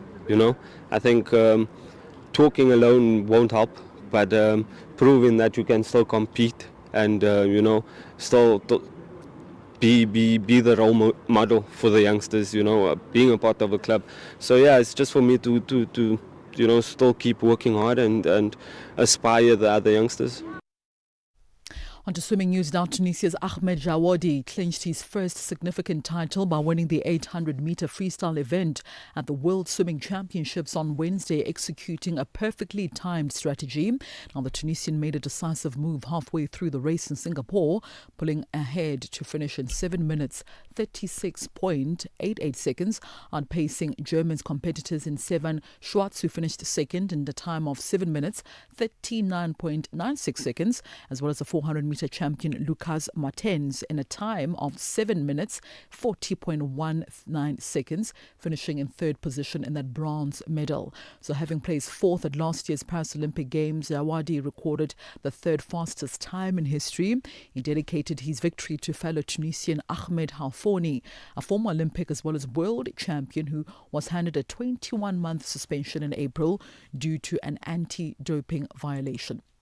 And finally, in case you missed it, so the NBA is set to return to the United Kingdom for the very first time since 2019, with a match in London in 2026, as well as in Manchester in 2027. So London's O2 Arena has been selected to host a regular season game between the Orlando Magic as well as the Memphis Grizzlies on Sunday, the 18th of January 2026.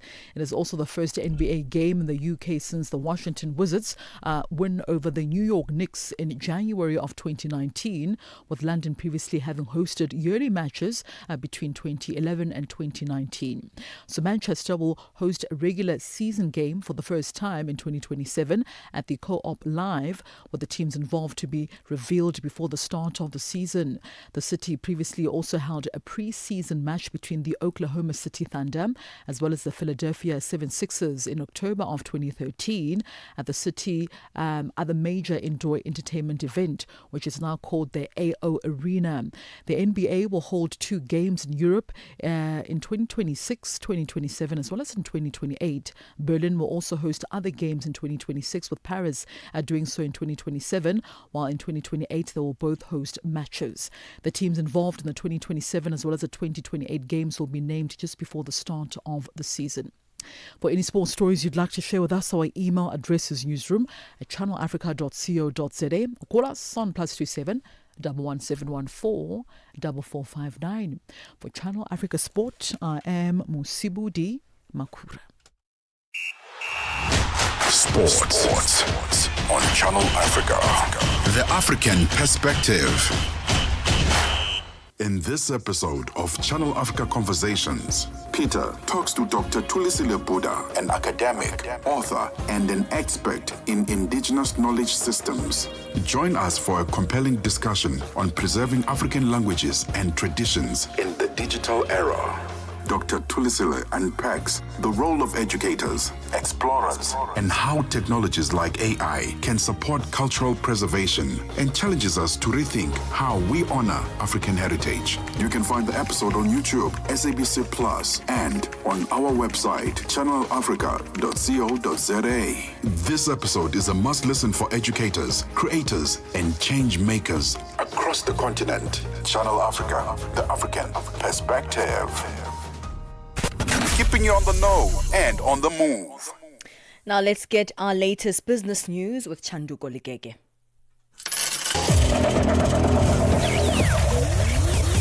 Business news on Channel Africa. The African Perspective. Thank you, Palesa. Good morning. There are growing concerns that the latest directive issued by the Tanzanian government prohibiting non-citizens from owning and operating businesses across 15 specific sectors will push away foreign investment and fuel trade tensions in the East Africa region.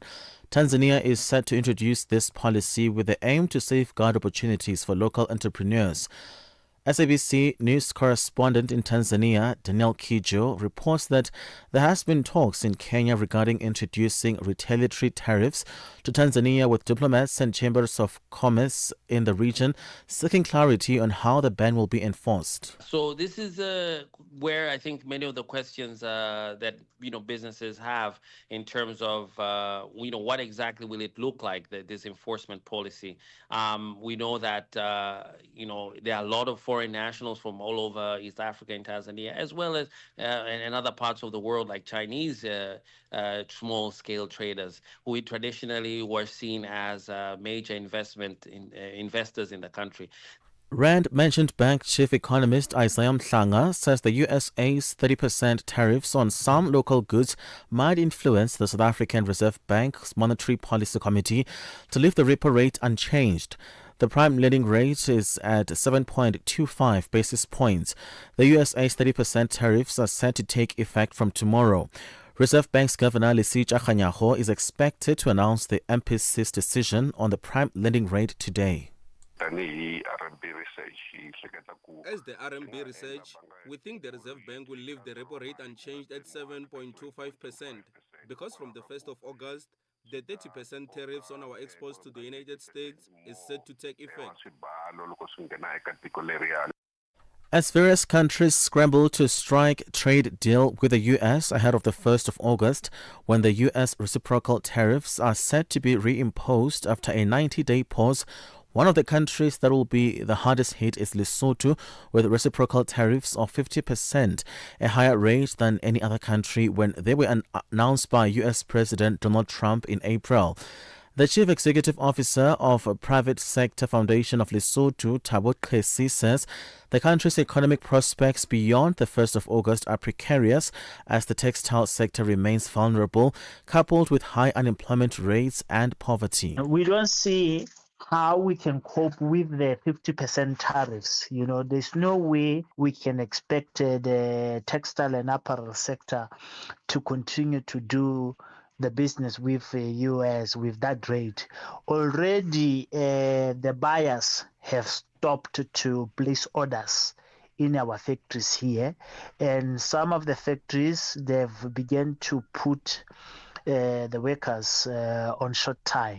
As we speak, there are some workers who are already at home now.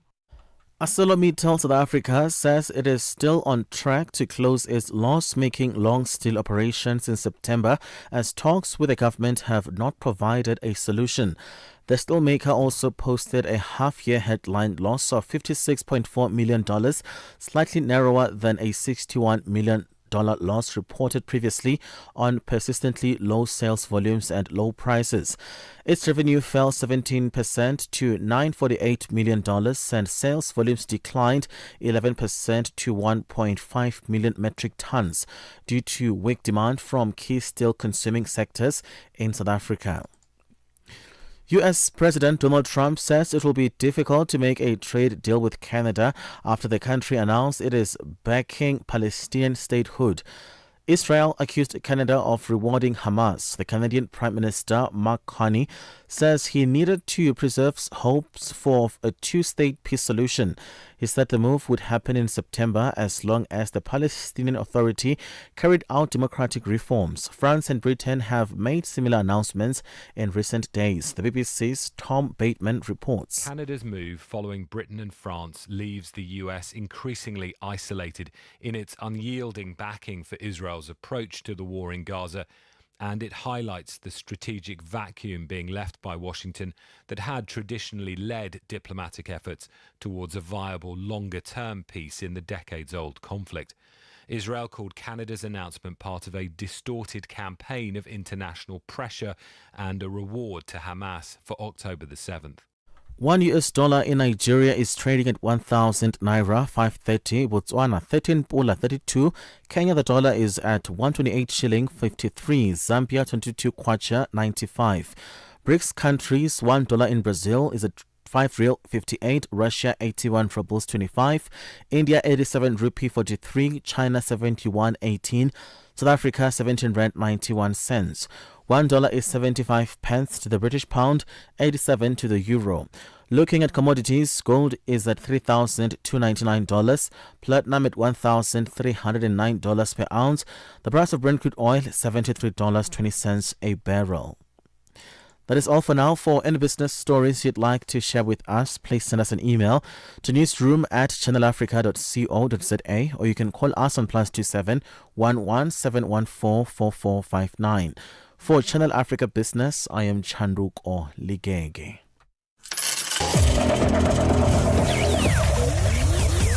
business news on Channel Africa. The African perspective. Ahoy, matey. Captain here to help, right, boys? Set sail with us on a digital voyage like no other. Channel Africa has a treasure trove of awesomeness. That is our website and social media pages. Tell me, why are you here? We want you to be part of our adventure. The winds are changing, Captain. And this time... Imagine a world where curiosity knows no bounds, where entertainment meets enlightenment, and where every click leads to the African perspective. Visit us on our website, www.channelafrica.co.za, or follow us on Instagram or on X at Channel Africa One. Go on, like us on Facebook at Channel Africa One. So, spread the word. Tell a friend that Channel Africa's online variety is what they need on the web. Channel Africa, the African perspective. SABC Sport brings you Chasing the Sun, a powerful 5-part documentary series about the Springboks, telling the rousing tale of their path to redemption and ultimate World Cup glory in 2019.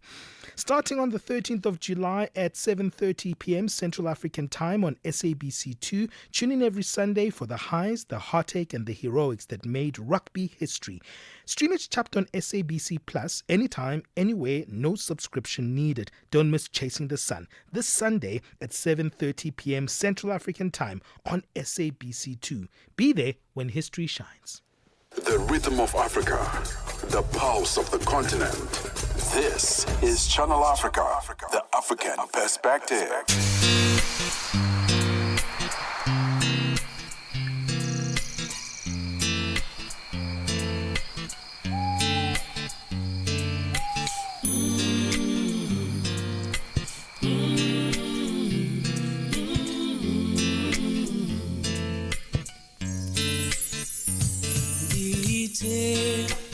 Figisolekaya gatola manza weko Gite figisoleka katolika tile lesiko Sis baba sis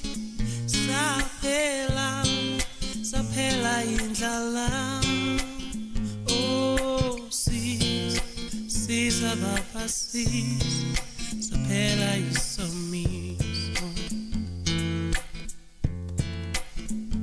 Kitelu sis baba sis Sapela indlala Oh sis baba sis Sapela isomiso Oh Gite Figisolekaya Katola manza weko No Gite Figisolekaya Katolika tile siko Oh mama Gite Figisolekaya Katola manzawe No Luto Gite Figisolekaya Katolika tile Hey, we love that one. That's Joe Nina with Amanzi Aweko, taking us to 47 minutes past 10 o'clock Central African Time. Hey, we're looking forward to today because it's time for us to look at vintage Africa. This is where we go back in time and we look at what has made us who we are as Africans. Just a few days ago, I'm like scrolling on social media, right? And I'm like, what's going on here? Why are these people wearing cowboy hats? Yeah. Why are they in their boots? Why are they in their leather pants? And what's up with the printed cowboy shirts, right? And this is in Kenya.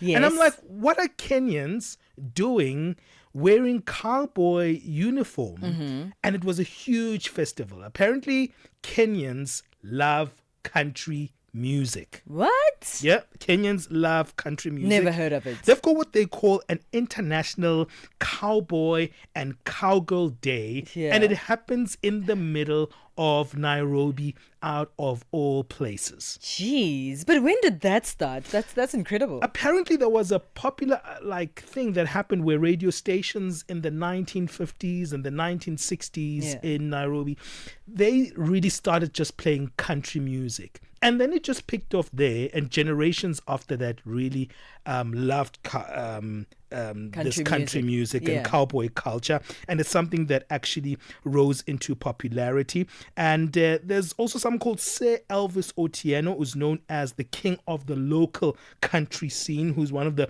popular Kenyans country singers there. Can you think of a country singer in South Africa? No, not even one. Not or a in single Africa. one. Not a single one. You know, the honestly. only country person I can think of is Dolly Parton. That's the only country musician. Right, Do you know? generally. And that's not an African artist. Maybe So- Beyonce as well. Beyonce now with the cowboy Carter.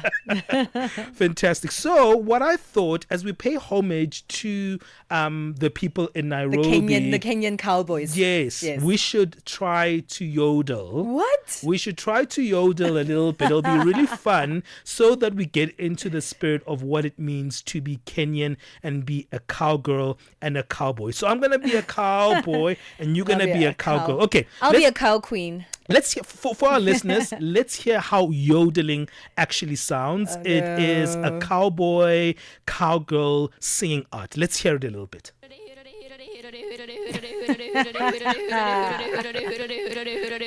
Come on, Pali, you can do it. Oh no. Okay. Yeah, man.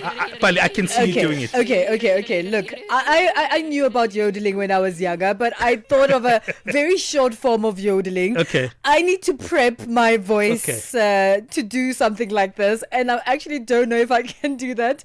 But let's see. Let's try after this break and see if Ben and I can yodel. You try it yourself there at home and let us know. Can you yodel in homage of the Kenyan cowboy? It's 10:50 Central Africa time.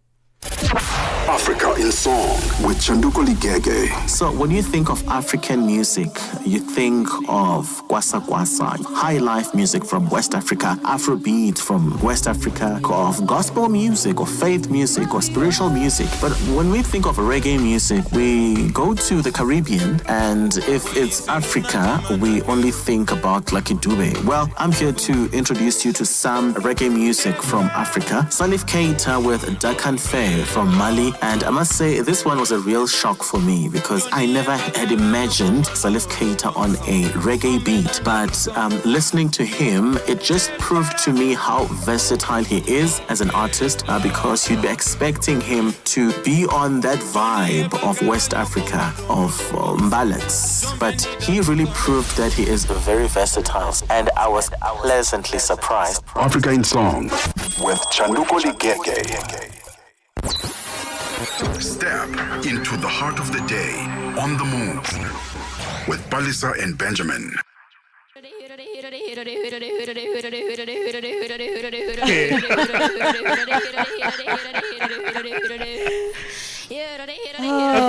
Okay. Let me start so I can give you confidence, right? Let me give you confidence, right? Okay, let's go. Yorele, yorele, yorele, yorele, yorele, yorele, yorele, yorele, yorele, yorele, hee.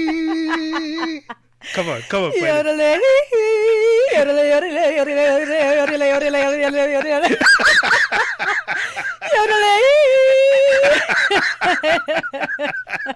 Not too bad, buddy. I have to say, you take the cup. I like the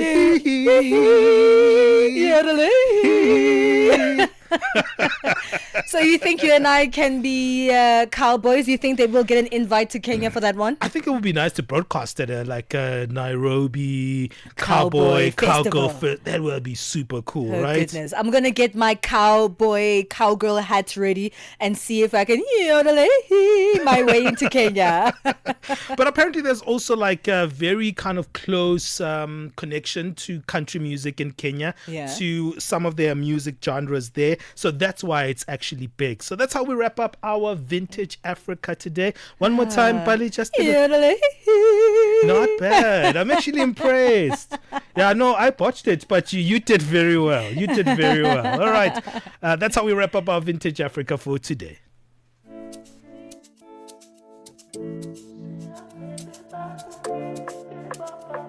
Stone boy, Wycliffe. Catch a vibe on the dance floor. Catch a vibe on the dance floor. Catch a vibe on the dance floor. Catch a vibe, yeah. Catch a vibe, my brother, when you see, say I did enter.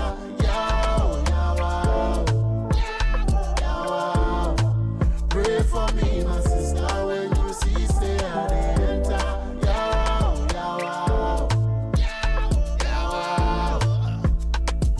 Cause life can get so hard, but still worth living.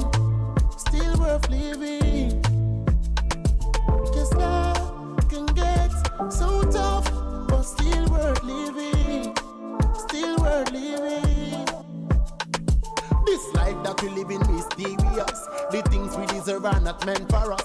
The bigger system now pamper us. That's why some people so treacherous. So anywhere we step, we are dangerous. Man stepping as a soldier, conqueror. God busting at the door with the mentorage. Revolutionary minded Sankara. Cause life can get so hard, but still worth living. Still worth living.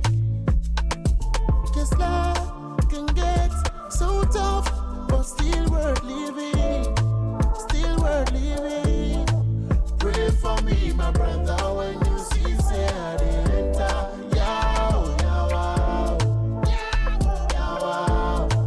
Pray for me, my sister, when you see, say I did enter.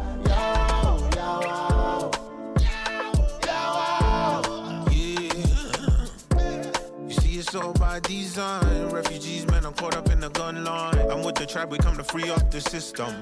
Cause the prisons are the new plantations. Daughters are raising no fathers. Single mother gotta be the provider.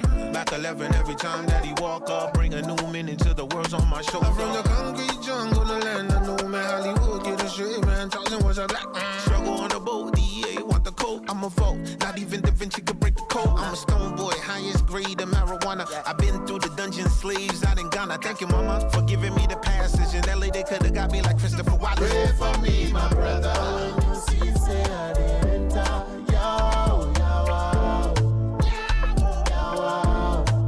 Pray for me, my sister, when you see, say I did enter.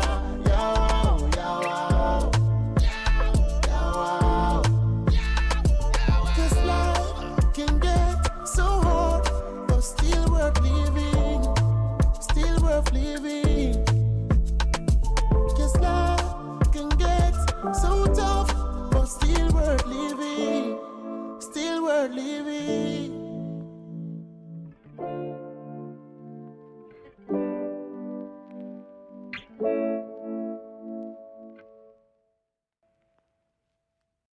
We on the video shoot. I'm just freestyling. I'm wilding. Y'all know my whole style. That's Stone Boy featuring Asake. That one is titled Bust Down right here on Channel Africa, giving you the African perspective.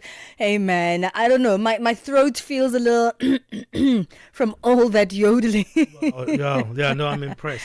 No, that was no. It's hard. I wonder how they do that. Yeah, it's so really hard. You need a little bit of practice. Speaking about the cowboys of Kenya, have you seen? There's another cowboy trend. I don't even think it's a trend. It's something that's been happening for a long time. Sure. The cowboys of Botswana. Do you know about those? No.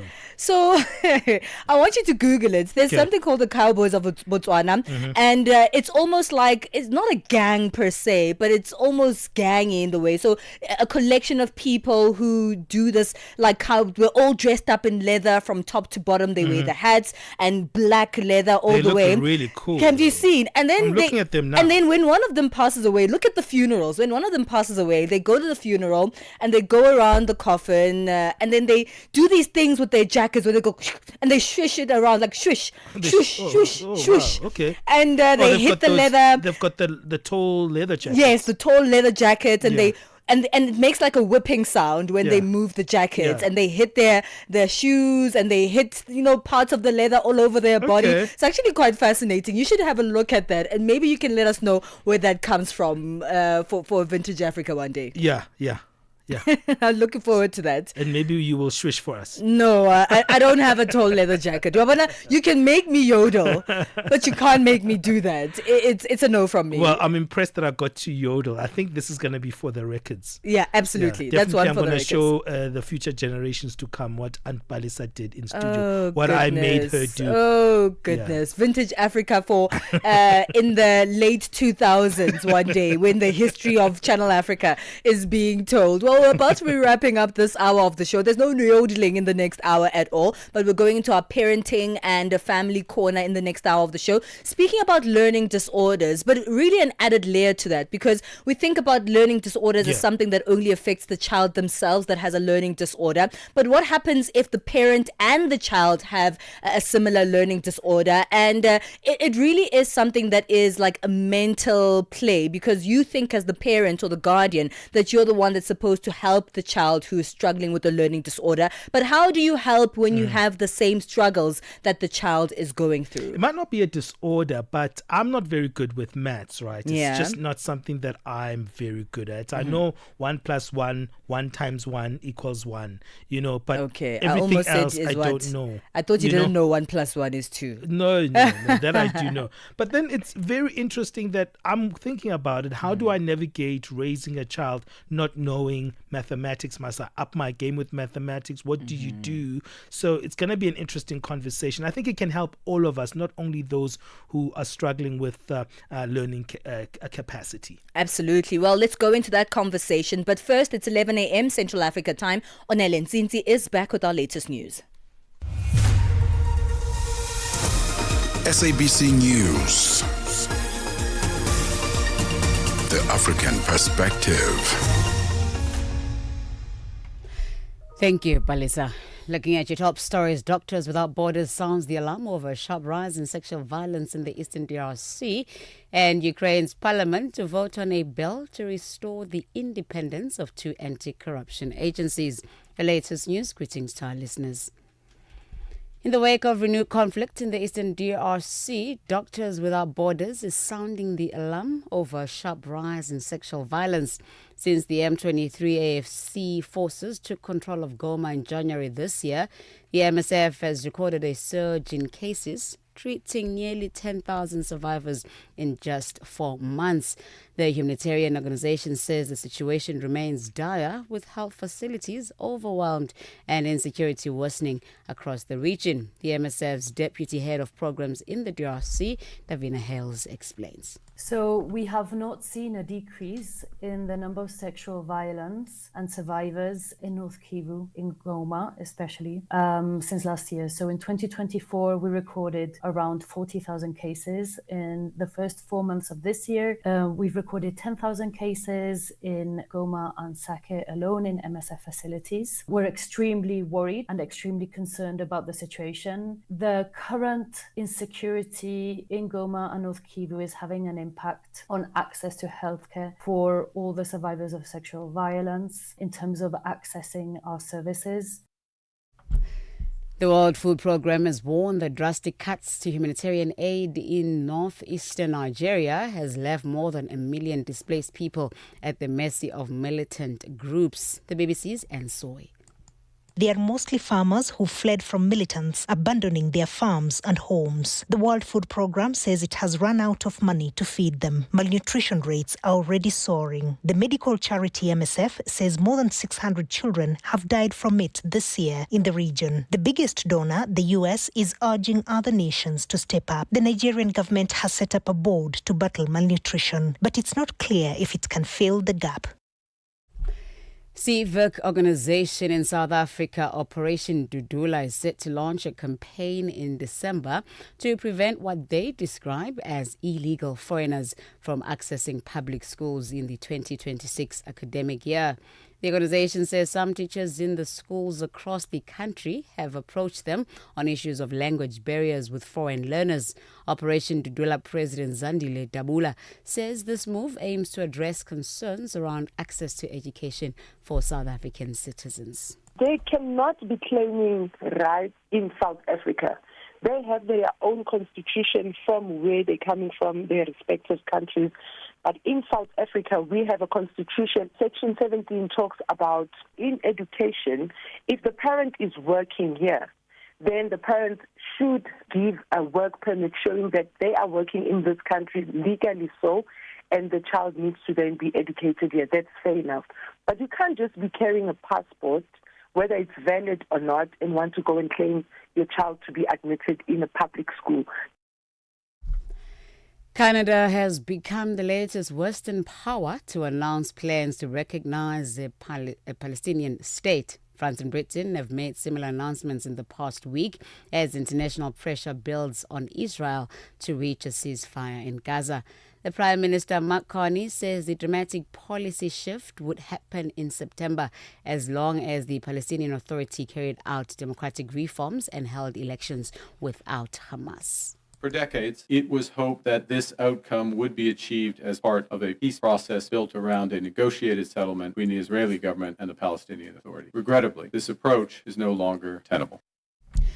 This week on Channel Africa Conversations podcast, host Peter Ndoro is in conversation with retired Nigerian Brigadier General S.K. Usman, who says the late President Muhammadu Buhari became the president at a time when the country needed someone of his leadership style and qualities. He came at a time when Nigeria needed a leader with a greater sense of direction. Remember that time, the Boko Haram insurgents have coveted some part of Nigerian territory to the extent of declaring some part of it as an Islamic state and, caliphate, so to speak. And he came in and with determination to make sure that Nigeria is far more secured. And that is why he embarked on diplomatic shuttle. For full conversation, be sure to catch the latest episode of Channel Africa Conversations on our YouTube page at Channel Africa 1. Now recapping on your top stories, in the wake of renewed conflicts in the Eastern Democratic Republic of Congo, Doctors Without Borders is sounding the alarm over a sharp rise in sexual violence. Channel Africa News, I'm Onele Tsinzi. SABC News. The African Perspective.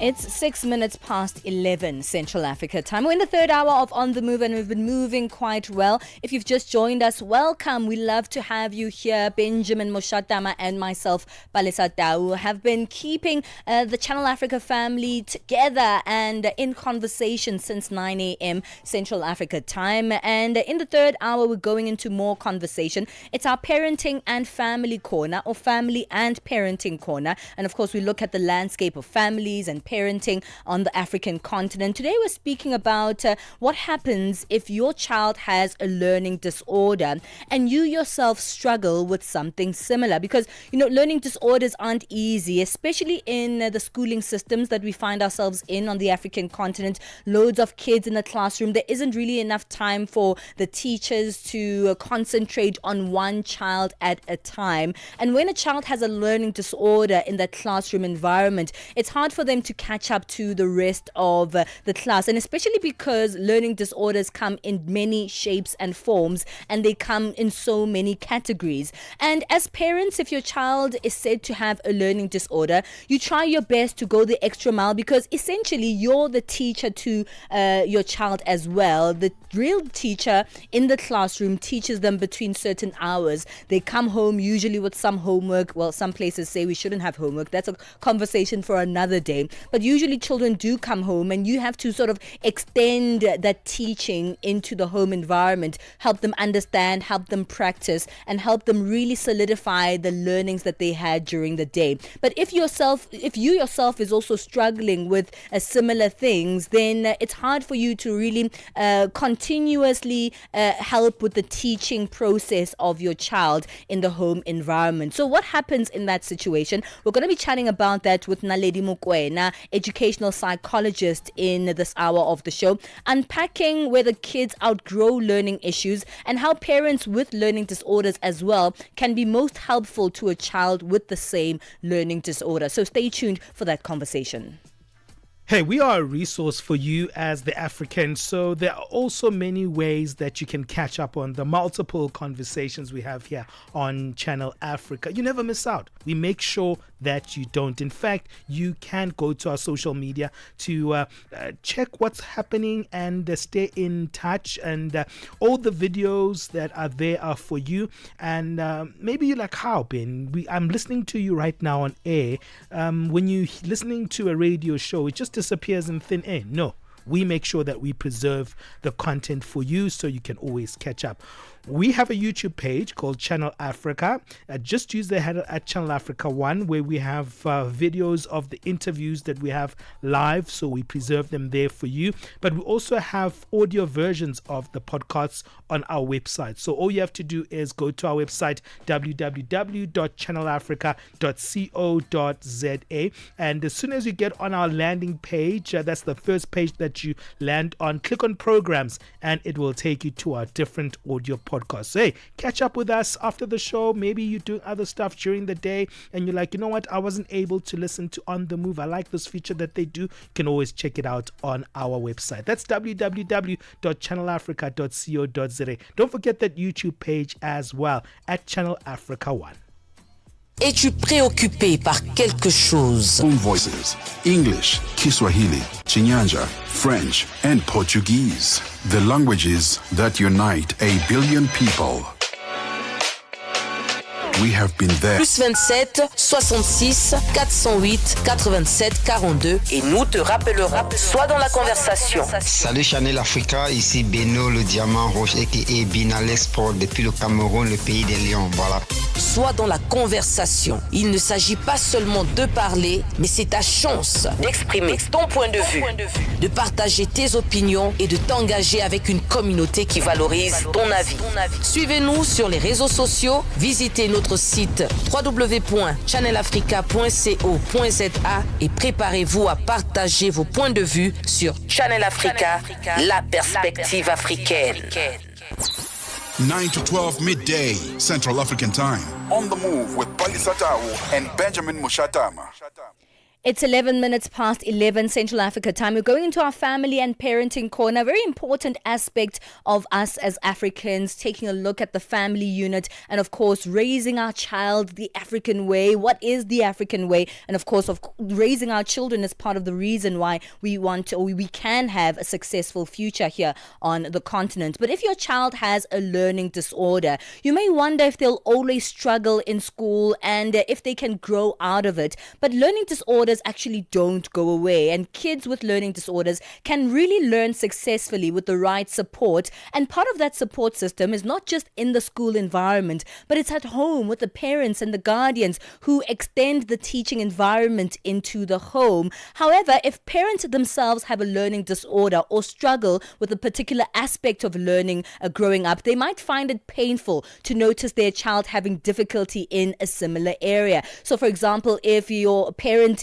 and the child are both dyslexic or they have dyscalculia, which is affects number-based comprehension, the parent might assume that their child will also hate maths or hate reading and avoid it altogether. Today we're unpacking whether kids outgrow learning issues and how parents with a learning disorder themselves can be most helpful with a child with the same learning disorder. Joining us on the line is educational psychologist Naledi Mukwena. Naledi, thank you so much for your time this morning. First of all, can we look at a scope of what learning disorders are and how they affect the individual? Okay, very lovely to meet you and to be here today. And thank you to the listeners as well. A learning disability, a learning disorder, is basically when an individual has a barrier to learning, but a barrier that is to the degree that even with intervention or support that has been put in place beforehand, then this difficulty persists, right? So it does mean that in terms of how the child has been made up in terms of their brain composition, it affects how they think, and therefore to the degree that if they're having to learn something or attain something, there is a barrier that consistently persists throughout their lives, throughout their lifespan, that will make it harder for them compared to most children to be able to learn something. Now, let's look at the different types, or maybe the most common types of learning disorders that may be easy to identify in children.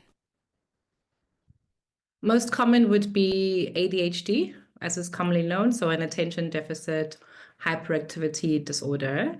And then the one that you've mentioned is dyslexia, right? Dyslexia, in other words, an impairment or difficulty in reading, which then is often accompanied by a difficulty in writing, like spelling or writing sentences or paragraphs. That is better known as that is diagnosed as dysgraphia, rather.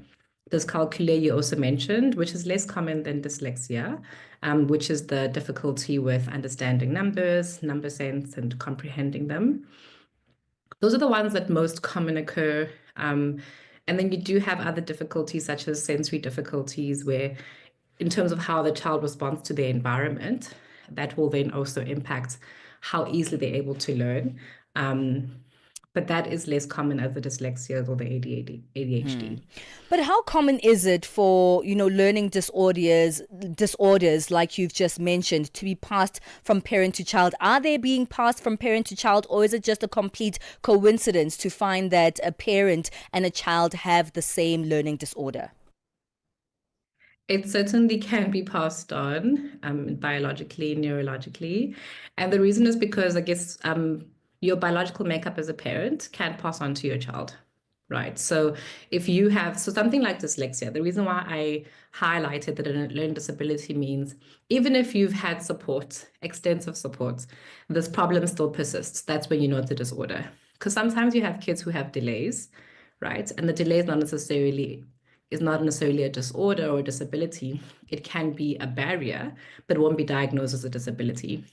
But when it's a disability, it means you've had support, but still the problem persists, which means there's something deeper happening. And a lot of the time you find that it is something that's kind of stems from how the person's brain is made up, just diverse or different to how most people around them would be. So because of that, then it definitely does get passed on. But it's not always a case of the biological, the nature-nurture debate. So the nature does impact, like I said now, but sometimes you may also find that it may be something particularly individual to that child in terms of how they were born, or something environmental that kind of persists for them that does then result in the learning disorder. I see. And in most circumstances where it is only the child themselves that has the learning disorder, there's probably going to be a certain amount of support that the parents or guardians are going to need to help them with. Because in most of our classrooms, we know that, children don't really get a lot of individual support from, the teachers, simply because there's a lot of children in the classroom and everyone has to be learning at the same pace. So when they come home, the parents' responsibility would be to sort of give them more special attention in their learning. How much more difficult would that support be to the child if the parent also struggle with a similar issue? I would say more difficult for sure, particularly in the earlier stages of the child's development. So when the child is doing grade 0, grade 1, grade 2, those initial foundational phases, because they're having to basically build the foundations of something. And the reason why I say it's more difficult at that stage is because you will find that most likely that's when the parents are beginning to realize and seeing that the child is struggling with something, right? And they want to support them, but they haven't really come to terms with actually what's going on. So because this is starting off, then the child will most likely will be struggling along with the parents. I think over time, once once the parents have better knowledge and awareness about what's going on, then it can be something that maybe doesn't impede the child as much, because then the parents can put things in place like asking the teacher about what's going on. If they have the resources to be able to get afternoon support, they can have someone else step in to support. But I do bear in mind that this isn't the instance when the parents have the knowledge around the fact that learning disabilities can exist, have the awareness and the insights to be able to think about it, and also have the resources, right, to be able to get somebody to actually assist. Yeah. So if the resources still maintain as limited, then that means that the problem will persist, like even in the grade 5 levels or even in high school for that child and that family. But that's a very crucial time in which hopefully the parents can then speak to the teachers, because they then can help.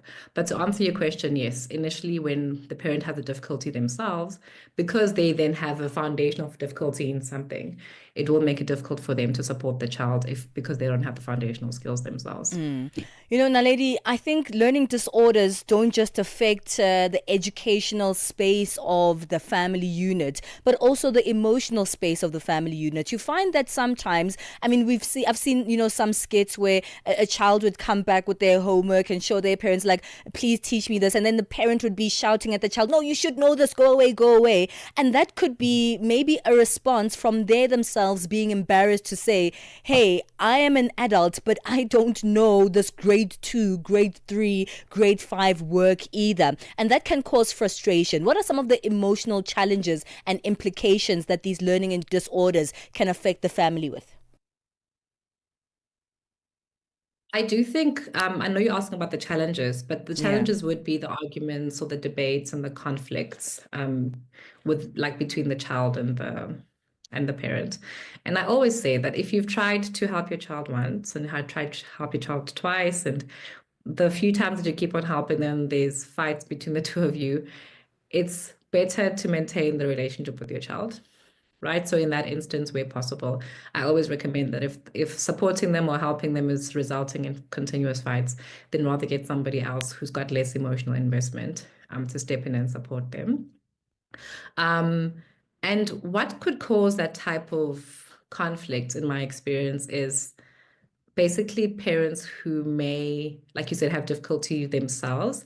And if you haven't dealt with that difficulty, or you felt embarrassed about it from your own, like from when you were growing up, or even the mere fact of having to admit to your child that actually you can't really make sense of what's on this paper, right, as the teacher's asking, then that can make the parent feel like disempowered, less like a parent in front of their child, feel like they're losing power. So because of that, then they might then kind of use defenses such as saying, no, you should be able to do it yourself, right? And not really be able to find somebody else to step in and support them. And in terms of what would result in that type of relationship of the parents having that towards their child, it does have to do with not actually having dealt with your own difficulty. Right. And let's be honest that a lot of us, when we were growing up, you kind of struggled along with whatever you was dealing with. You didn't know what was going on. The people around you, including teachers and parents, didn't know what was going on. So now you're an adult raising another individual. Yeah. If you don't have the knowledge, you might not know any better, which means that this problem will continue. In some cases, parents do know, but the idea of admitting it is still difficult for them. So this is where this concept we've heard quite a few times in terms of parenting over the past years of like gentle parenting or conscious parenting comes into play, because it is quite important that at that point to realize that your child is an individual. Yeah. And yes, you were part of birthing them, but they are an individual in this world. Yeah. Now, lady, I need to stop you there for now. We need to take a quick break, and we'll come back and continue unpacking, you know, this learning disorder that affects both child and parent. We're speaking to educational psychologist Naledi Mokoena, and we'll continue this conversation in a bit.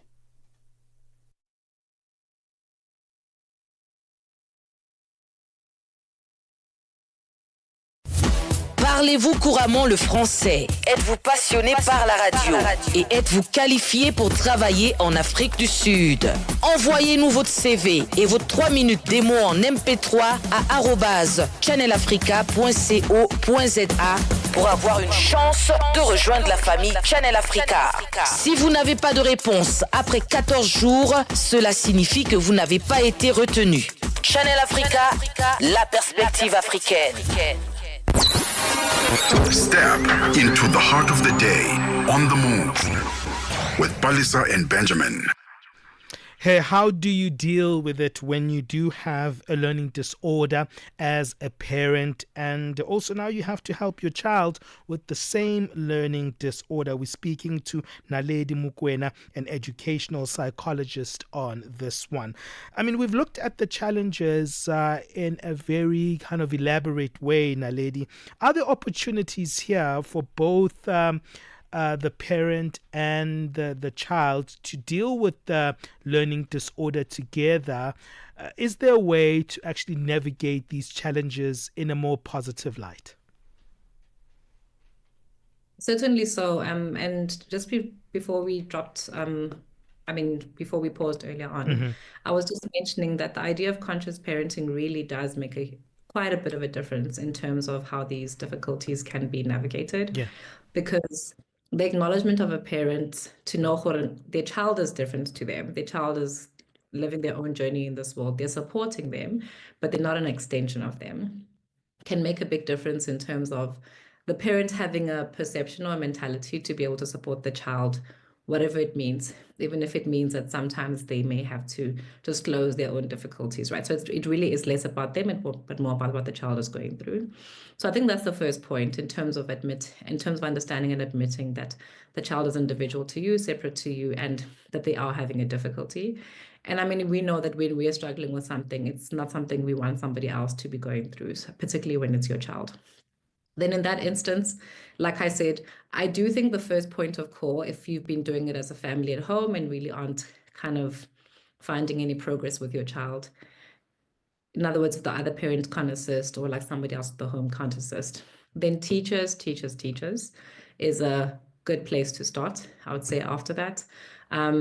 I do bear in mind that sometimes teachers then won't necessarily have like the specialized intervention to know exactly how to support the child, but they'll be able to pick up that according to what's expected at this age, your child is struggling with this particular issue.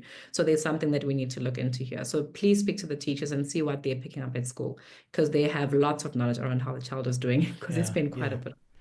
And that area of transparency as a parent to say to your child, actually, I struggle with this myself. Is that an important conversation to have with the child? And what age do you do that? I'm sure some parents struggle with that kind of transparency of saying, I just don't know. Yes, very tough question, because I think the reality of the answer is also something difficult to work with as an adult. So I would say when the child has begun to understand concepts like a disability, a disorder, so around the age of grade 5 and above is when you can start naming it. But before that, you can still talk about it. So the answer is yes. I do think it's important to disclose at some level that even for you, it's difficult, right? And for example, just saying like, mommy did these sums when she was younger. And I can remember that even for me, it was hard then. Yeah. So now I do the work that I need to do. It's not that I'm a less efficient adult today. I'm an efficient adult today.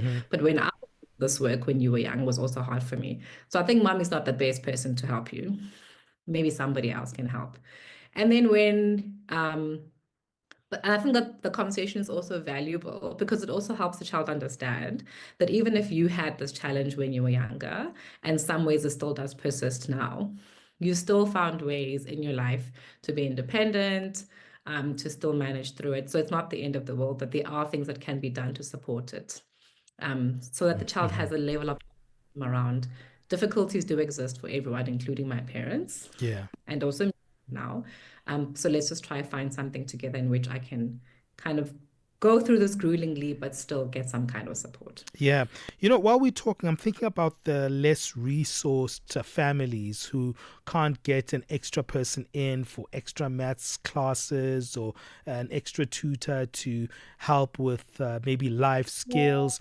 What happens then? What do you think they can utilize? Let me give you an example. For instance, I know that I have little girl in my life who is very, very intelligent. She gets like a lot of good marks. And then what they have in their school is that they've got a student homework WhatsApp group, and they help each other with the homework because not everyone has an access to a tutor. Yeah, I love this question because it is important to think about the possibilities.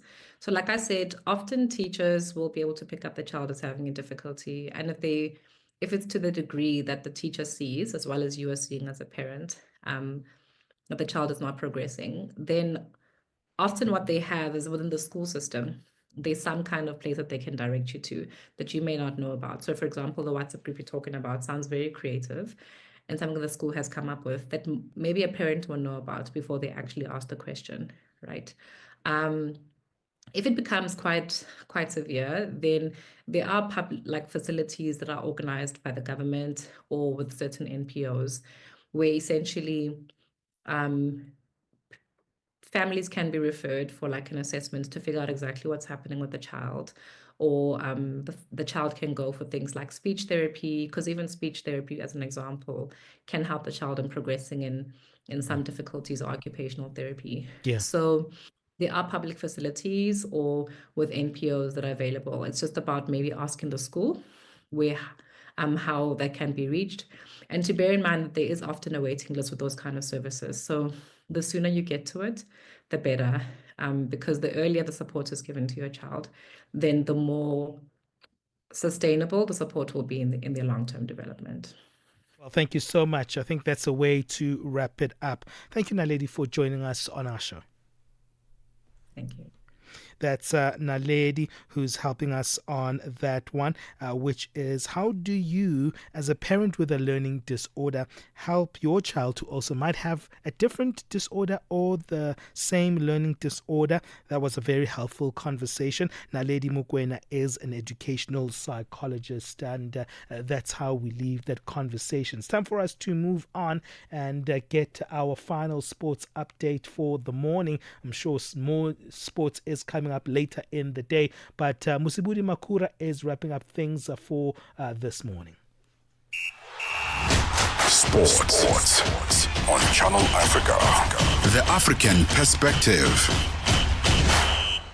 And a very good morning from the sports desk as the continent braces for the kick-off of the Total Energies CAF African Nations Championship, also known as the Chan Tournament. Nigeria's locally based Super Eagles, better known as the Home Eagles, are quietly putting the final touches on a campaign they believe could end in a historic first title. So in Zanzibar, far from the spotlight, Eric Chele's men have been honing a style built on discipline, collective spirit, as well as the hunger to rewrite Nigeria's Chan history.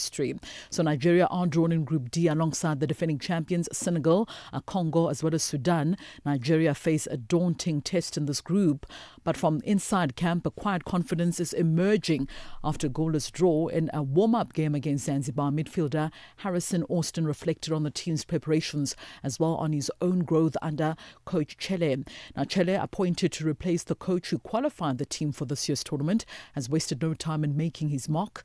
Known for his calm approach as well as tactical clarity, the Franco-Malian coach has empowered players like Austin to grow in confidence as well as understanding. In athletics news now, former FISU Games 400-meter champion Marli Viljoen says winning a silver medal in the mixed relays at this year's event was a welcome consolation prize for Team South Africa.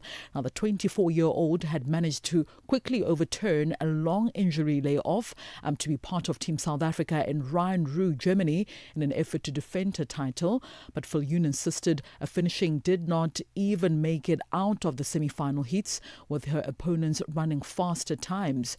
Her redemption, though, was found in the mixed relays as she spoke to SABC Sport about just how satisfying it was to return home with a medal for Team South Africa.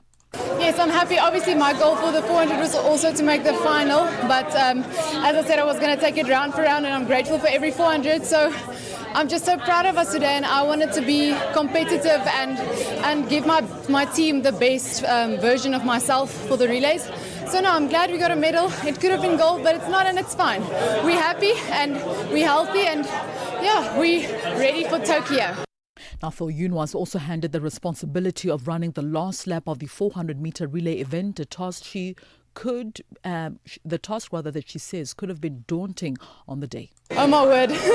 I'm not going to lie, I was nervous. I think I told everyone before, and I'm a bit nervous. But I just knew if I ran my own race and not focus on the other teams and just take the baton, go to, take it around the 400, I'll be fine. I just needed to focus and run an individual 400 and not think about it as a relay, just to get the best split possible. And I think I pulled through at least. Almost caught the Polish goal, but that's fine, next time. On to some tennis news now. The British number 2, Cameron Norrie, is out of the Canadian Open after a surprise second-round defeat by the world number 1, Alexander Vucek. Now, the 29-year-old suffered a 6-3, 6-3, 6-3 loss to the Australian on the day. Now, Norrie now ranked 39th in the world after his run to the Wimbledon quarterfinals in early July and last won a singles title back in 2023. Now, while he registered some good victories during the grass court season, he's also failed to carry the momentum on the hard courts, quickly finding himself at 3-love down in the opening set against Vucek. Now, Norrie appeared to be struggling with illness and also had his blood pressure checked midway through the second set, but battled through to level the match and eventually went on to win that game. Meanwhile, the 4-time Grand Slam champion Naomi Osaka saved successive match points to overcome 13th-seeded player Ludmila Samsonova 4-6, 7-6 and 6-3. The 27-year-old survived break points in the 10th game of the second set before coming back from a 5-2 deficit in the tie-break. Japan's Osaka, the world number 49, recorded her first success against a top 20 player since beating Karolina Muchova at the Australian Open in January of this year. So after ending a 4-match losing streak in a 3-set encounters, she will now face Jelena Ostapenko of Latvia in the third round after her opponent for the next round beat Mexico's Renata Zazura 6-2, 4-6 and 6-2. British number 1 Emma Raducanu also progressed to the third round of the women's draw with a straight sets victory over Peyton Stearns of the USA for a place in the fourth round of this year's competition. It's exactly 11:35 a.m. Central African time. That concludes your sports news this morning on Channel Africa. There'll be more sporting updates in the next hour. For any sports stories you'd like to share with us, please send us an email. That's to newsroom@channelafrica.co.za or call us on +27 11714 4459. For Channel Africa Sport, I am Musibudi Makura. Sports on Channel Africa. The African Perspective. Stella Longwe. Pamalonje. Palitusokoma pano pamalonje kumvera nyimbo za mu Africa kusangalala kupeza moyo akuti kumva moyo kuti kuyenda bwino pano pamalonje ndiyetu apa tili ndikatswiri oyimba ameneyu ndikatswiri wa dziko la Malawi amene akukhala mdziko la South Africa ndipo amayimba amene akuti ndi Big Nick Malawi. Yatusati kuti kodi moyo wanu woyimba ukuyenda bwanji mu Johannesburg? Moyo woyimba ukuyenda bwinobwino kwambiri chiliyonse chikutheka ndithu bwinobwino. Ayi aziwoneka chiliyonse chikutheka mofa magrasi anu apa mwaka akuti kumenya yonse aziwoneka zoti azikutheka ndithu mu Johannesburg. Malonje panthawi ya 6 koloko kufikira 7 koloko madzulo lowiruka ndi Stella Longwe. That's the final sports update from Musibudi Makura this morning. Let's move on with our latest business news with Chanduko Ligege.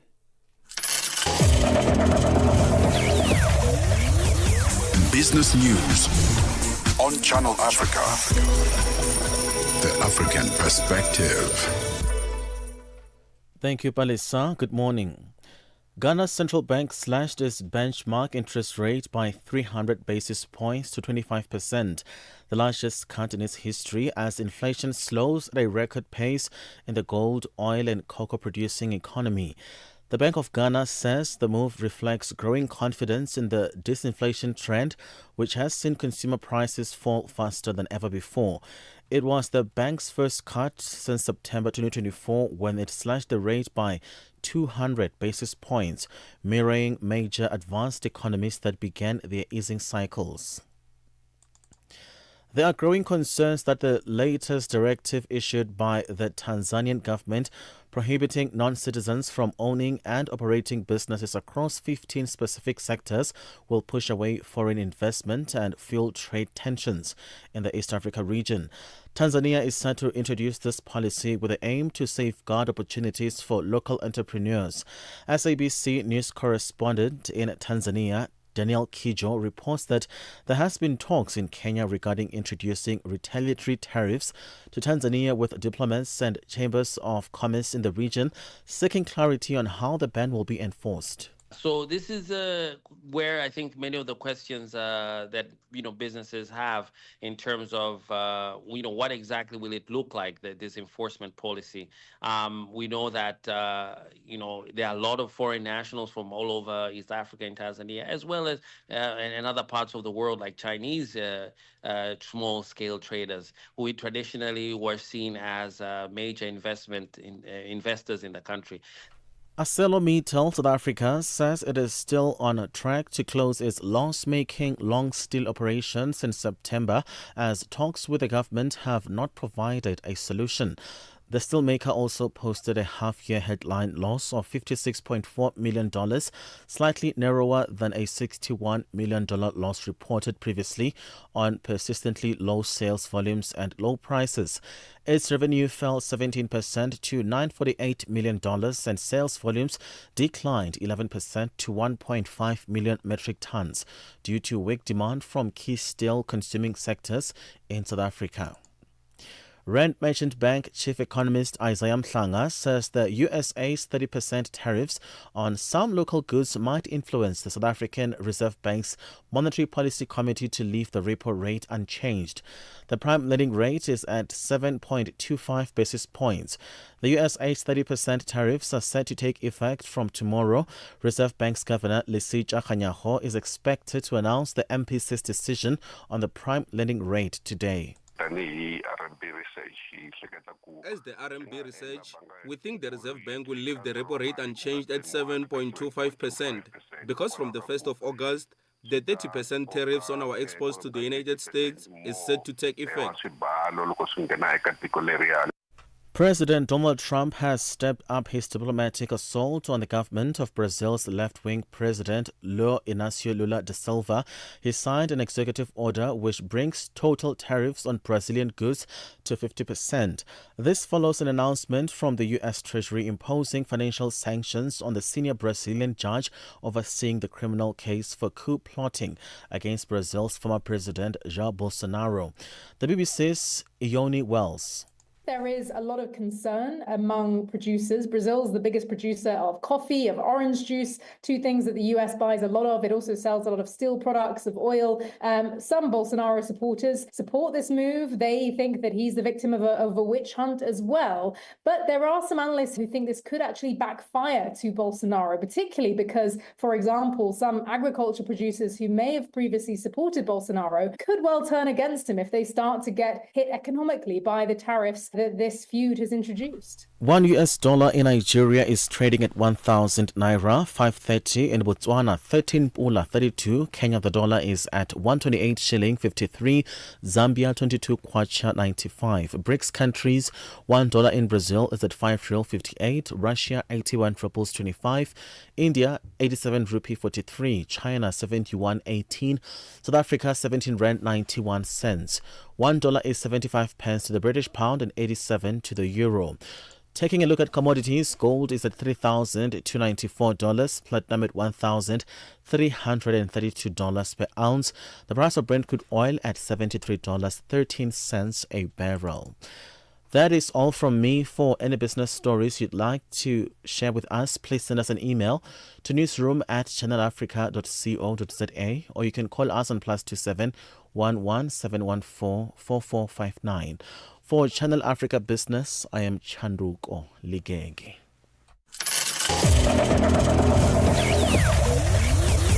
Business news on Channel Africa. The African perspective. Mix Vibration sur Channel Africa. C'est notre invité du jour, la belle Aïna Mwenze. Elle est là, certaines l'appellent Boss Lady. Bonjour Monsieur Jolino. Parlez-nous un tout petit peu de vous. Je m'appelle Boss Lady Aïna. Je mets l'accent sur le nom de Boss Lady parce que je mérite cela après le travail fait. Et c'est une rémunération en titre de la personne que je suis devenue aujourd'hui. Épouse et une mère de 4 garçons. Et voilà ce que je peux dire pour l'instant. Et vous vous êtes lancé dans le business. Comment c'est venu? En tant que mère et se retrouvant dans les pays étrangers, particulièrement en Afrique du Sud, je me disais que laisser les enfants sur la charge des travailleurs ou d'une bonne, ça serait pas très intéressant. Je me dis, je dois essayer de m'organiser et trouver un emploi que je peux faire. Mix Vibration, tous les dimanches de 18h à 19h, temps universel.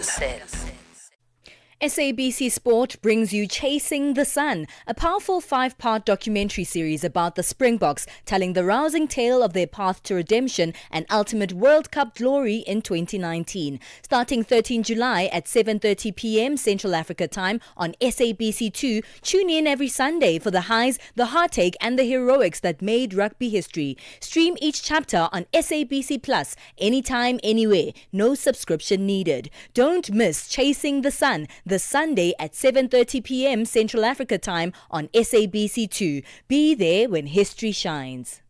No time to waste. Be on the move with Benjamin Moshatama and Palesa.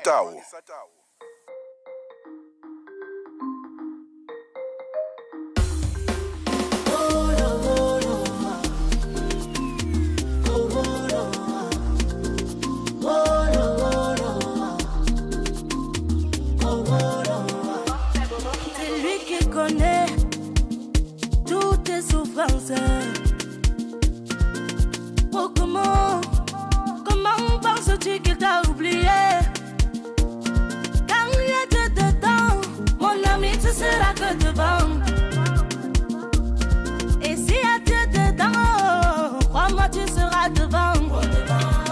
Ma part n'est pas encore venue. Un jour pour moi va sortir. Ma part n'est pas encore venue. Un jour pour moi va sortir. Oh, il va donner pour moi. Oh, il va donner pour moi. Yahweh, il va donner pour moi. Oh, il va donner pour moi. Oh, il va donner pour moi. Oh, il va donner pour moi. Yahweh, il va donner pour moi. Oh, il va donner pour moi. Avance et confiance, car si tu demandes alors lui là il te lance. Même quand tu penses que la vie n'a plus de sens, façon il t'élève, te soulève en toute puissance. Tout ce que tu vis là d'aller était déjà prévu et malé. Tes douleurs, oh, est-ce que ça peut le dépasser? Jamais. Quand il y a Dieu dedans, mon ami tu seras que devant. Et s'il y a Dieu dedans, crois-moi, tu seras devant. Ma part n'est pas encore venue. Un jour pour moi va sortir. Ma part n'est pas encore venue. Un jour pour moi va sortir. Oh, il va donner pour moi. Oh, il va donner pour moi. Yahweh, il va donner pour moi. Oh, il va donner pour moi. Oh, il va donner pour moi. Oh, il va donner pour moi. Yahweh, il va donner pour moi. Oh, il va donner pour moi. Comme Francis Nanoulo.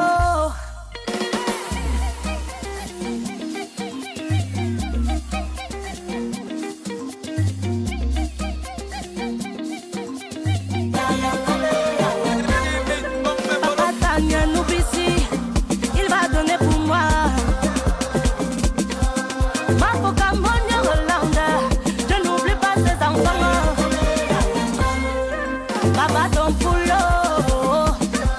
Yeah, papa. Maman Gouchinga Caroline, je te vois. Oh, il va donner pour moi. Oh, il va donner pour moi. Yahweh, il va donner pour moi. Oh, il va donner pour moi. Oh, il va donner pour moi. Oh, il va donner pour moi. Yahweh, il va donner pour moi. Oh, il va donner pour moi.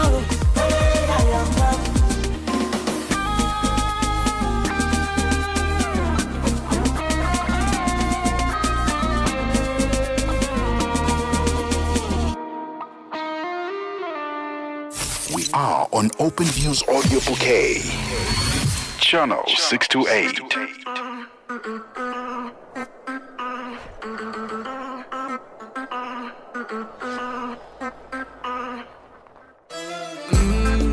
وهذا نظري غير اختي تكهنا وليتي في الكباري كل ويكند باغا هي مني سفاري باغا من اللوف نو باغا مصاري باغا لوي في غوتشي بان كل ويكند مراكش ستوري فيه كلشي فيك شوكر دادي ما كيبانش كل كي غتعيش لا كنتي معاهم درويش وليتو بحال بحال شو العيشة عايشينها كي دايرة هادو بغاو يعيشو 5 ايطوال ونساو باللي السمطة راها دايرة دايرة بحال تياقتي راسك بومبا واش بنيتك انتي بومبا كون عجبتي قلبي كون بومبا لما تزيد عليا بومبا بحال تياقتي راسك بومبا واش بنيتك انتي بومبا كون عجبتي قلبي كون بومبا لما تزيد عليا بومبا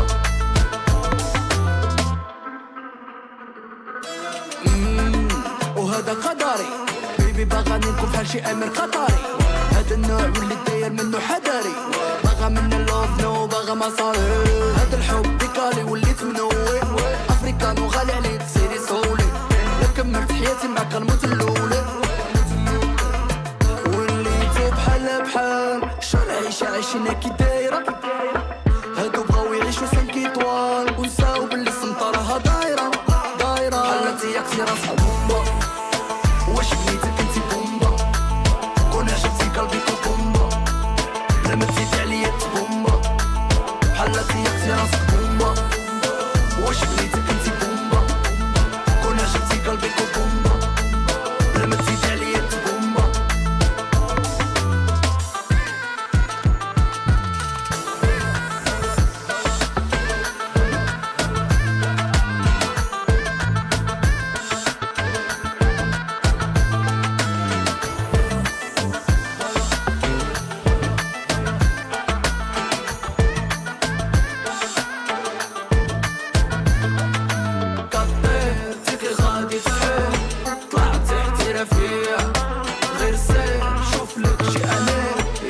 لك 2100 كترتك غادي تحل طلعت احترافية غير سير شوف لك شي امير يصرف لك 2100 بحال تياقتي راسك بومبا كون عجبتي قلبي كون بومبا بحال تياقتي راسك بومبا. This is Ayub Africano. The song is titled Boomba right here on Channel Africa. Let's go to Dubai. Let's go. Let's do it. Before that, we played you Grace M with Ilva Dona pour moi right here on Channel Africa. It's 11:51 Central Africa time. Vue d'Afrique avec Joël Mouteba. Cette peur d'un point de non-retour nucléaire suffit-elle selon vous à légitimer une telle offensive, Monsieur Talati? Absolument pas du tout. Cela fait plus de 30 ans que l'Israël crie haut et fort sur les toits où il veut se faire entendre que l'Iran serait à 1 an pour obtenir l'arme nucléaire. Parfois, l'Iran serait à 6 mois. Parfois, l'Iran serait à 2 semaines pour obtenir son arme nucléaire. Et curieusement, jusqu'à ce jour, il n'y a toujours aucune preuve que l'Iran a obtenu cette arme nucléaire en dépit des déclarations d'Israël et de certaines puissances parfois. Vue d'Afrique. Du lundi au vendredi de 15h à 16h, temps universel. Hashtag on the move and connect with us. Well, it's definitely been great conversations that we've had this morning. We even ended up yodeling for one reason or another. You know, the things that Ben makes us do Yalalu, here. yalalu, yalalu, yalalu. Thank you so much for spending some time with us. We're about to get going, but don't forget that you can always catch up on the conversations you might have missed. Really interesting conversations indeed that we had today. Spoke a little bit about decluttering your phone. Are you going to take some time to do that? Yeah, I remember I told you. Yeah. With my cheese board and cheese my board, champagne. decluttering Yeah. is happening. Well, it sounds like it's going to be more cheese board and champagne than the decluttering. But I'll hold you on that. I'm going to find out if you actually got to do it. We then went into our becoming feature, speaking about the fear of being perceived, and hopefully that moved you away from spaces where you're too fearful to take chances or to do things that you've always wanted to do. Yeah, that was a very inspiring conversation, especially in terms of you need to define yourself without projecting onto others things that you probably feel about yourself, and then you actually say, no, someone else feels about this. This was said about me, but no one is talking about you. 100%. So hopefully you're conquering that fear of being perceived after that conversation, and great advice that we got from our guest in that hour, and Tabiseng Ramotwala, the counseling psychologist. So if you want to catch up on any of those and many other highlight conversations, go to our website. That's www.channelafrica.co.za. Click on the programs tab on our homepage. Navigate your way through the shows that you find here on Channel Africa. All of them really incredible. But this is the show that you're looking for. This is On the Move, and under our show's details, that's where you can find our podcast, and that's another great way to extend your time on the Channel Africa family. It's 11:53 Central Africa time. Don't forget that you can always catch up and see our live stream on Facebook as well as on YouTube. We are at Channel Africa 1 on our social media platforms.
Come on, let's samba together under the African sun. That's the beautiful Manu Dibangu hang out with another legend, King Sunny Ade. That one is titled High Life. Well, we reached the end of the show. This is On the Move, but we're making way for Lulu Gabu, who's not in our studios today. She's out at the Sandton Convention Center. Let's find out what Lulu is doing all the way over there outside of our SABC studios. Good morning, Lulu.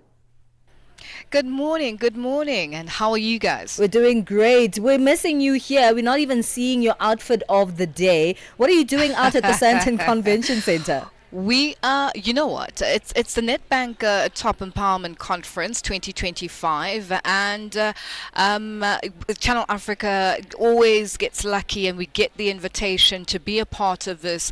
As I got here, the panel discussions are underway. The Minister Chikunga in the presidency is at the podium and addressing the attendees. There are a number of people from across the nation, and speaking of different issues, especially when it comes to empowerment. And this is what it's all about. This year's theme is bold transformation, empowerment through bold transformation. So we are going to be speaking to a number of people, panelists and some of the executives from Nedbank and just businesses on a whole, as a whole, who are here in attendance of this conference because this is quite popular and something that people always look forward to. So a lot coming up in Africa Update, apart from just stories making headlines across the African continent and the globe, but a lot of hive of activity here. And for now, it's still a bit quiet because everyone is inside the conference hall. But once they come out for a break, it will be a hype of activity. There will be a buzz, as there will be some chatting, and this is where we are going to be speaking to a number of people. And as we speak, they are already coming through into where we are, and this is the excitement that's about to happen. Later on in the evening, there are going to be some awards. Some companies are going to be recognized, and individuals also going to be recognized. So there is a lot that we're going to unpack at this TOPCO, the Top Empowerment Conference 2025, with the theme being empowerment through bold transformation. We look forward to it, Lulu. That's Lulu Gabu, who gives us the Africa update out at the Sandton Convention Center. Definitely stay tuned to Channel Africa. There's loads more to hear. Thank you so much for your time. From myself, Palesa Tau. And Benjamin Moshatama. Have yourself a fantastic day, Africa. God bless everyone. Music.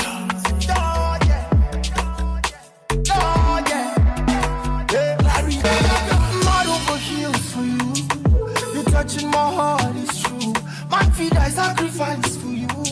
For your body is Scooby Doo. Nobody holy pass. But when I see you, I'm also cool with temper. Are you a Bugatti in December? Hey.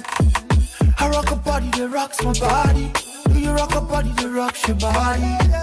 Good loving don't hurt my body. Just open me, I'm sorry. Cause I don't want you. I don't wanna pay for the fee. Don't wanna feel bad with you. Right now, I'm not it. Oh, I don't want Billy. I don't wanna pay for the fee. Don't wanna feel bad with you. If not that I live, oh, I'm not it. It don't matter whether you be a jackpot or not, but all my love don't cause a thing. What you want, I will bring. What you need, I will give.